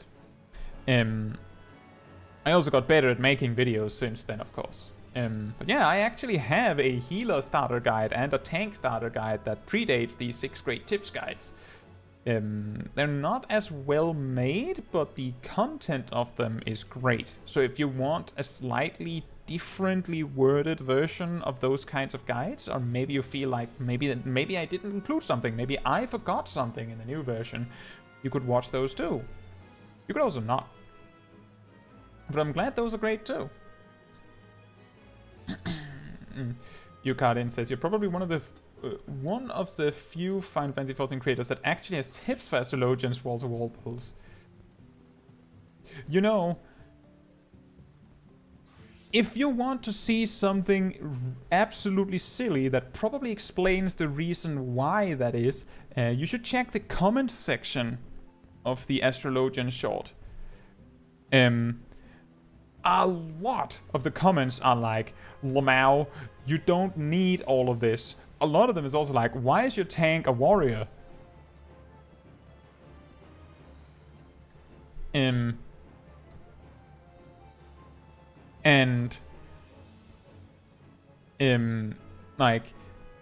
thing is that healer advice, just general healer advice, can be extremely hard to give, because a lot of players have different, healer mains have different preferences on how they do things. Unless you can prove that objectively this way is the best way to do it, and everyone agrees, then someone will disagree with you just because they like it in a different way. A good example of one that I've seen is that a lot of people prefer with Sage to open like this with Physis and Karakuri. Sometimes they'll even add Krasis because it leads to more healing. I don't do that because I feel like it's excessive amounts of heal over time, so I split up Physis and Karakuri intentionally. But it's not wrong to do that. It's not wrong to do that. That's also why I say things like, if your group didn't die, then you didn't fail. If you kill the pack, then the best I can do is give you advice on how to do better. Because you did fine. Game says, I'll be sure to hit up that guide when I need a reminder how to play Sage or when I start leveling my other healers. Gives me so much anxiety still, truthfully. Well, it's understandable. Like, the amount of responsibility you have as a healer or tank. It's very understandable to be anxious about it, especially because it can be scary. You don't know if the group is going to be really mad at you if you mess up. Did you die though? By the way, I did notice HK tried to use rescue on me, but it didn't work because I wasn't in combat. Do you want to see a trick to put someone else in combat? I'm not 100% sure if it still works. But why? Like, I believe I discovered it back in Shadowbringers when I was messing around with the free company I was at the time. By the way, is Neff here someone in the Discord? In the live stream chat? In the Discord chat. I mean, you could be in the Discord chat as well.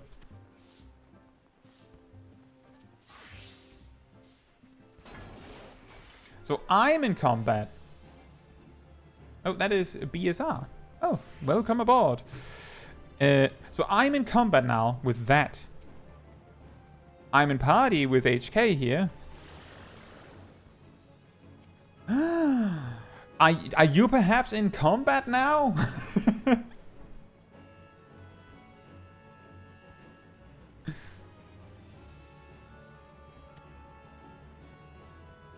Now, if you stay in combat, don't do anything, HK. Just stay in combat. Just stay in combat, all right?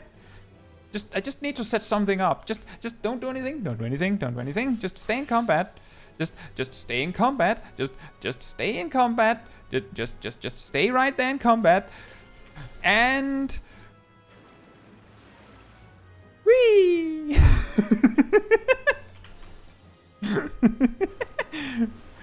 Whee!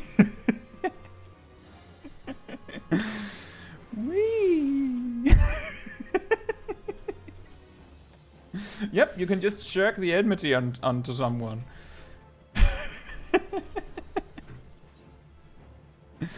So, the story behind this, and that's how we play football. The story behind that is that we were hanging out with my free company at the time, a different one than this one. We were like 8 players and we were all in party. Then someone just was like, oh, I have to be right back, guys. And we were like, hey, does everyone have Blue Mage? I believe everyone did have Blue Mage. And then someone was like, do you all have Malediction of Water? And I do believe everyone did have it. We didn't actually start with that. We started with healers and rescue. But we did make it over to Blue Mages. So the reason why we all wanted healers with rescue is because what we did was we discovered this trick to shirk this person into combat with a striking dummy. And striking dummies hold aggro at a really long distance, right? So we all got in combat with the striking dummy. Then one of us shirked the AFK player. And then they, of course, jumped out of combat again and then switched to a healer and then went back into combat. And then we just, like, made a line of players so that we could just rescue the person down the street. Like, when they came back to their computer, they were like, where am I? Because we just had dragged them to the other side of the housing area. And then we realized the Malediction of Water thing. It's quite funny. And later we tried to set up like a football kind of joke thing. We needed a player to be the ball, but the problem was that because Malediction of Water pushes everyone, it was a lot about who clicks first.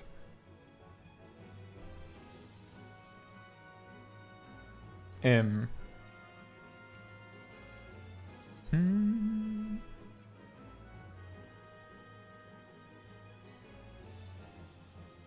it's the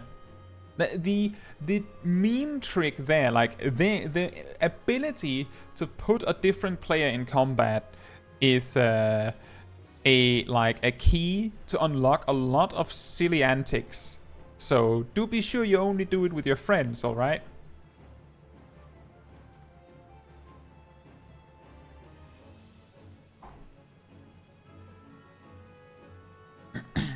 That should be a blue mage puzzle. I mean, there is, in the Masked Carnival, there are fights where the intent is that you have to use sticky tongue to drag a mob behind a wall and stuff like that. Actually do it multiple times, like move multiple mobs behind walls. But that gets stale really quickly, so there's not that many of them. And anything you could do with sticky tongue, you could almost certainly do with Malediction of Water as well. It's just that Malediction of Water is more difficult to get.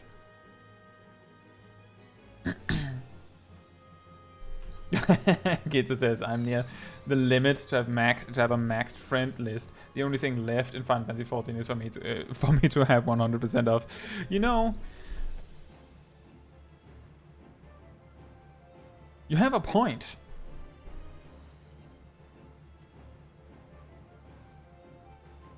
But I just want to add something to that, because I think I've deleted one friend in total.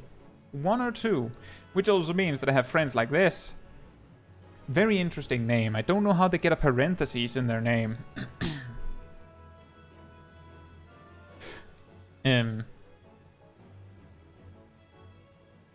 the first friend I ever added is London Rose here, which was the, at least at the time, I'm guessing they're still the leader. The leader of that first free company I was in. They have changed names since. But I still have my first friend, even though I never talk with them, and it wouldn't surprise me if they have deleted me.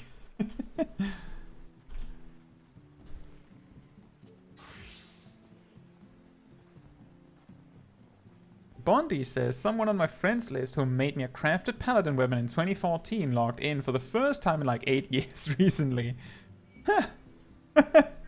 That is pretty wild. Coco says, do you still have that one person? Well, as I said, there's one person that I have deleted. I might have deleted 2 now that you mention it.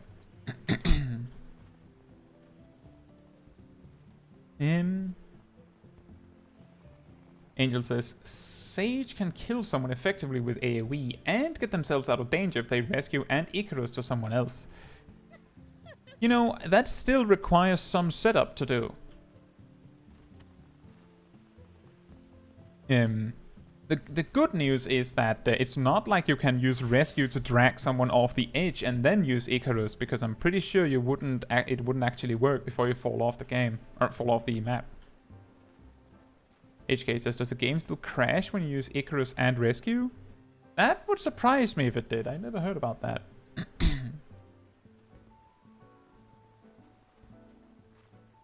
Oh, I mean, it's a long story, and it's not something that I think would be very, very, very joyful to take on a stream like this. So I'll leave that out. But basically, let's just say that sometimes there can be drama queens in an FC. And part of the reason why I'm the co-leader of my own FC is specifically to avoid drama.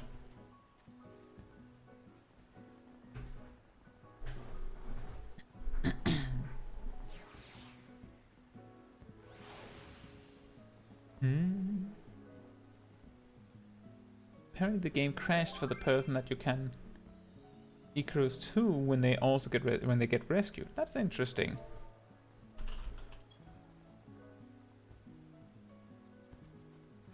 That one person. That guy. The meanie themselves. Anyway. I think...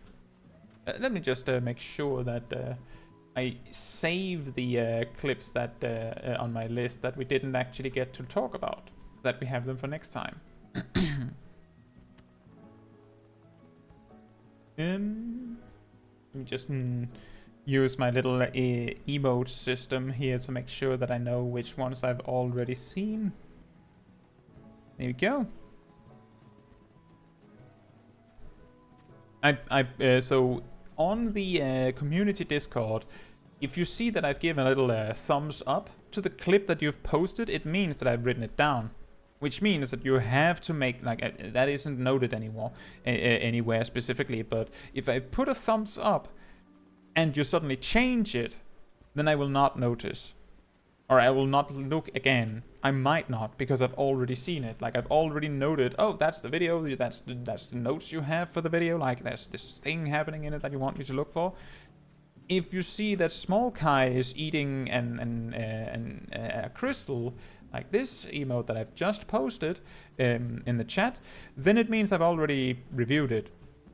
So I'm probably not coming back to it unless there's a really good reason to. And that is, of course, you have to check if I did it, because anyone could leave a thumbs up or a Small Kai eating candy on a post. So you'd have to check if it's me who's done it.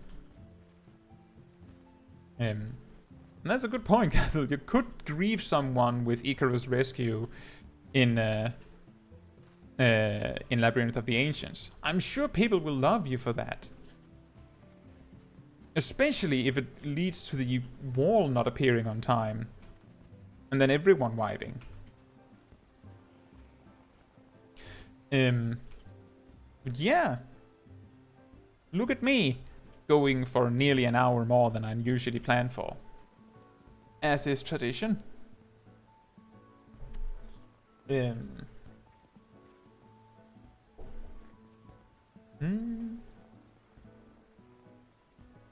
So, I mentioned it before as well.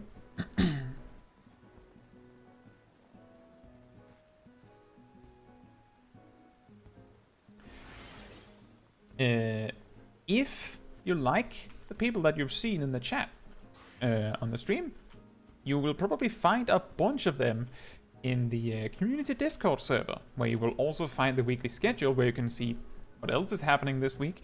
You will also find the announcement channel where I post whenever there's a new stream planned or I'm making a new video. Like, it usually comes out more consistently and faster than ringing the bell, although you can also do that, and YouTube also appreciates that you do that, so I also appreciate you do that. And you can also get a role called Reminders. You just have to choose it, then I'll tag you whenever there's a new schedule or I post a new video, whatever it is. So you only get spammed with notifications if you specifically signed up for it. You will also find things like the clip review room, where you can post a clip if you would like me to review your gameplay. And that is, of course, also something you opt into completely. I don't, just to be clear, on these tea time streams, I only review clips that have been posted to me, and most of the time it's the person themselves. I don't think anyone has posted a clip on behalf of someone else yet, but if they do, I would usually want the person who's recording approval for reviewing their footage, because it can be something they don't want reviewed live, you know. Reaction stream, you better ask. If they didn't want us to eat the job crystals, they wouldn't make them look so tasty. Good point. He misses. I think Sharo did one for Nelva. No, that might be true. That might be true. I feel like there's something else. What do job crystals taste like? I'm guessing it's dependent on the color. I would guess this one tastes minty.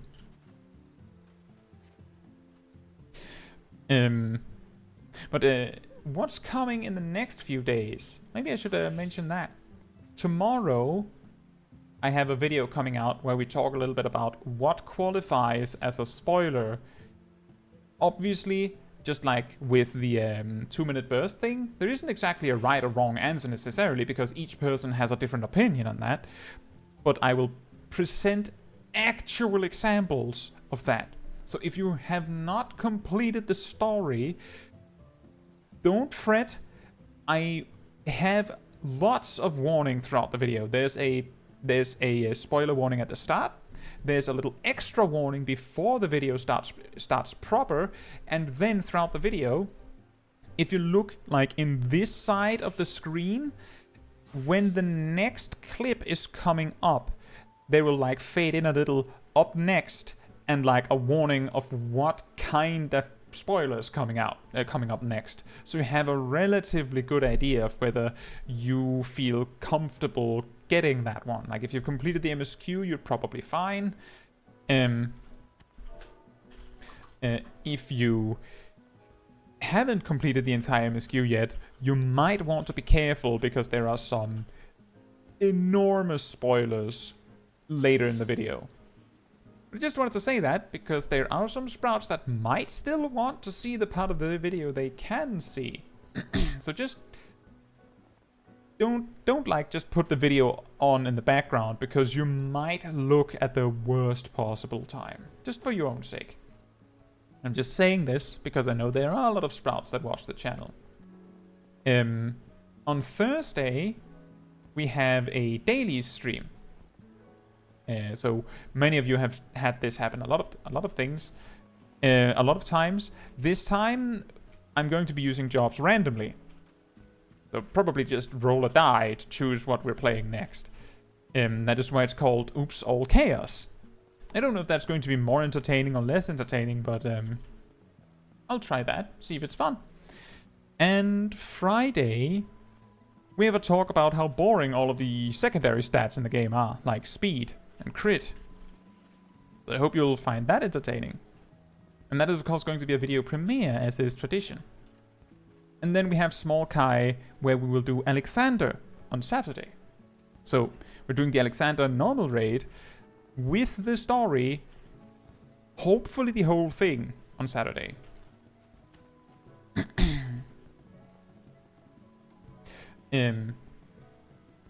Yukarin says I'll watch it when I finish Endwalker, which is probably a month away. Fair enough. Who this?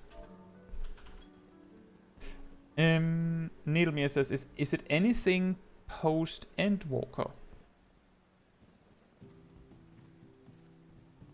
Let's see.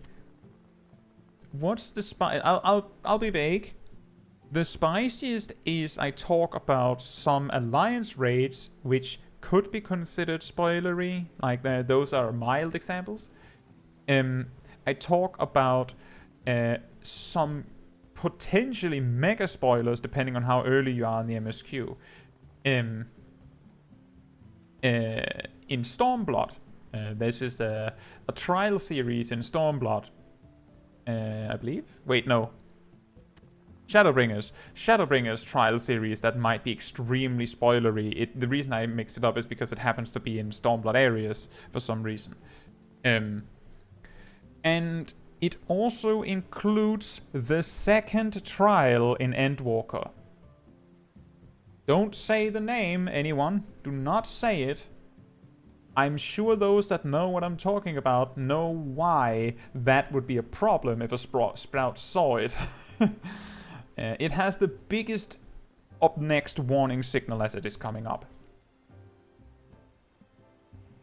So that is the part of the reason why I'm like, don't put on the video in the background and randomly see it. Like, if you're scared of being spoiled, do make sure you don't end up spoiling yourself if you put the video on.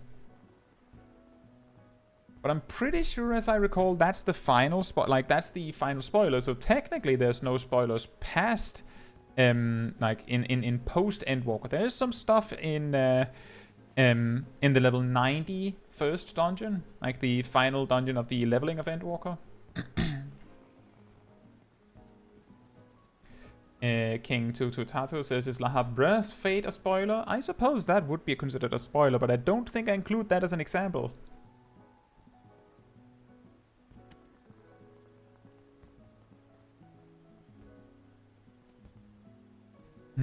Yeah, no blade. No blade, unfortunately. I felt like... So the thing is, the entire video is going to be examples. Which means that I don't demonstrate, this is a spoiler, Oops, sorry. This is a spoiler, this is not a spoiler, just going through the entire game, MSQ, just, this is a spoiler, in my opinion, this is not a spoiler, in my opinion. Wouldn't that be an incredible video? I just use some examples, and it's just, I mean, we need an example of something that is obviously a spoiler, right? With no discussion. But I hope you'll find it interesting. It is not as like mechanically interesting as a lot of the other videos I make, but I hope you will enjoy it. Then there's more mechanic stuff on Friday. Do we have anything else?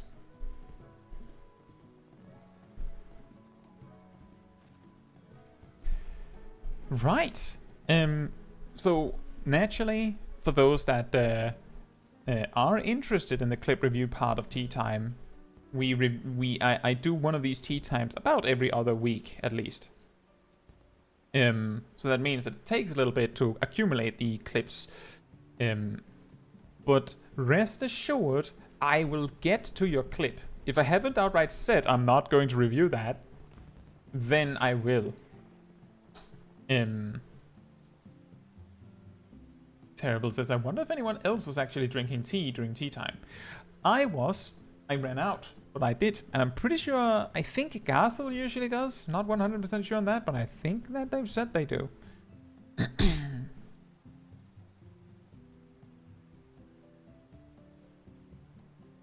But I think I've covered everything. I hope you did enjoy the stream, and if you were enjoying the stream, I would appreciate it very much if you left a like on the stream. In the YouTube stuff down there. That helps me very much. It helps me with the algorithm, makes YouTube go, ooh, that is a good stream. We should recommend that to more people. But yeah, thank you in advance. HK says Kai needs to review their own gameplay. Would you like that? Would you want me to do that next time?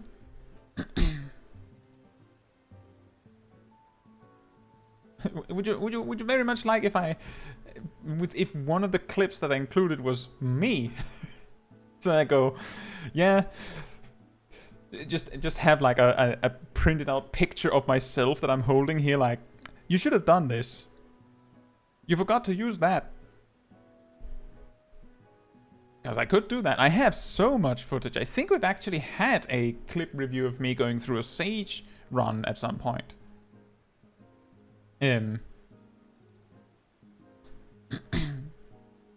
Let me tell you something. Have a mistake counter. That could be funny. Like have like a review where I'm like, every time I mess up on the video, I'm like, I pause it and go like, did you see the mistake? I'll wait until you've seen the mistake and then we continue, and then like just go through the entire thing.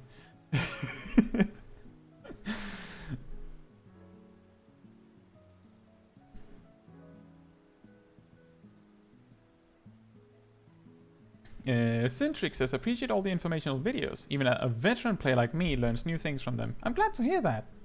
Thank you. I also, by the way, learn a lot of new things, sometimes in the making of the videos, because some of my videos require me testing and doing literal like research on stuff to discover some weird gimmick or mechanic. And often, people leave me little things that I didn't know in the comments.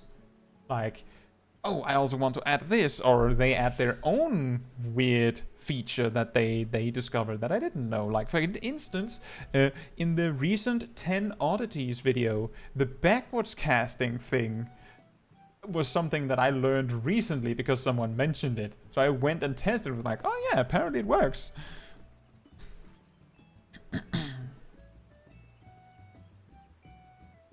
The speedy opener on Black Mage. That one I've of course practiced. There was also the one where I had where I recently put together an advanced opener using transpose lines that I shared in the classroom. John Wong says, does backward cast only work in standard movement? It appears so. The reason being that if you set your controls to legacy, then your character will not turn if you wiggle the camera while holding right click. That is crucial, a core part of backwards casting. So it will not work otherwise. Don't fret, it is like a really, really minor gimmick. But what it does is that if the target you're fighting uses a glare mechanic, you can cast without looking at them.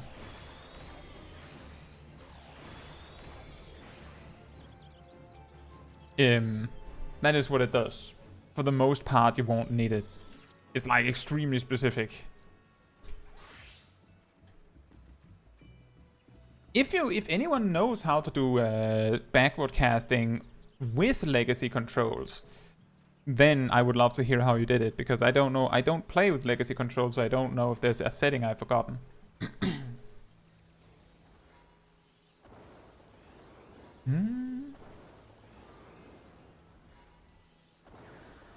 Thank you, Zach. I'm glad that you found it helpful.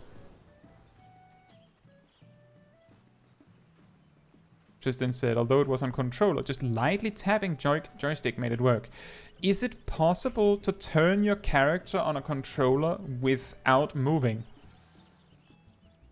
Like, if you very lightly tip your joystick, can you make it so that like your face like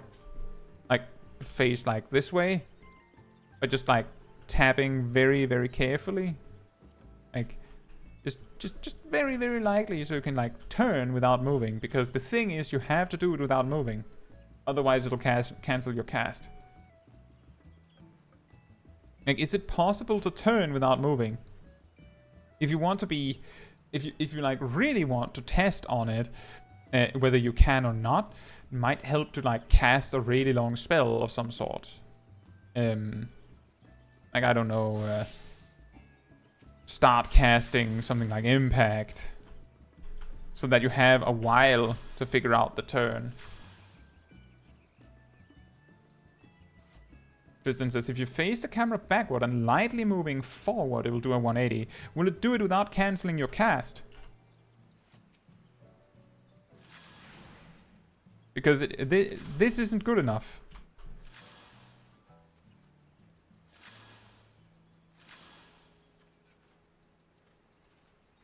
Like, you have to move 0 when you turn.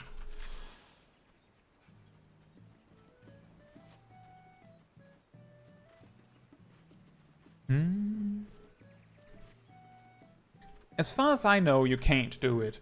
But I don't know for certain, because I don't play with legacy controls and I don't play with a controller. And I've heard multiple ask, does it only work on standard movement? And I'm pretty confident it's because they try and have to give up because it doesn't work for them. So I think it might be that it isn't possible on legacy controls. But I would love to hear if it is possible. And if you figure out a way to do it after this stream, I mean, the 10 oddities video is a perfect place to say it, or bring it up on Discord. I would love to hear about it, because I would love to share it.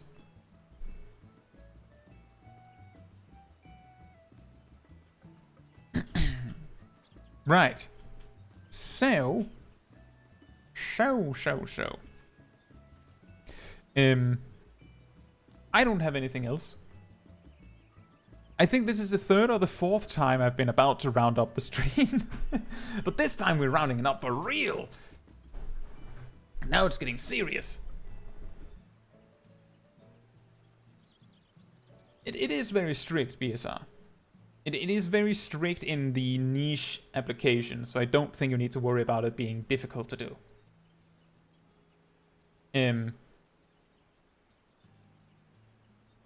There is no trick to it beyond, if you can turn your character without casting, or without moving, you can do backwards casting. If you can't turn without moving, then you can't do it. But it's only for glare mechanics, and it's only for casters, and it's very strict in when you would need it, right? And the backwards casting also only works if you're really close to the target. So it's very strict. Now, I hope you enjoyed this stream. I hope to see you very soon, at the very least on Thursday, where we have the daily stream. Remember, if you have a character on the EU data center, you can join. You're very welcome to do so, and we'll try our best to put groups together. If we are too many people, we just have to make multiple groups. That's the best I can offer, but we'll have fun nonetheless. I hope you enjoyed, and with that said, good evening, good night, good morning, afternoon, depending on where you are in the world, and I hope to see you all very soon. Bye-bye!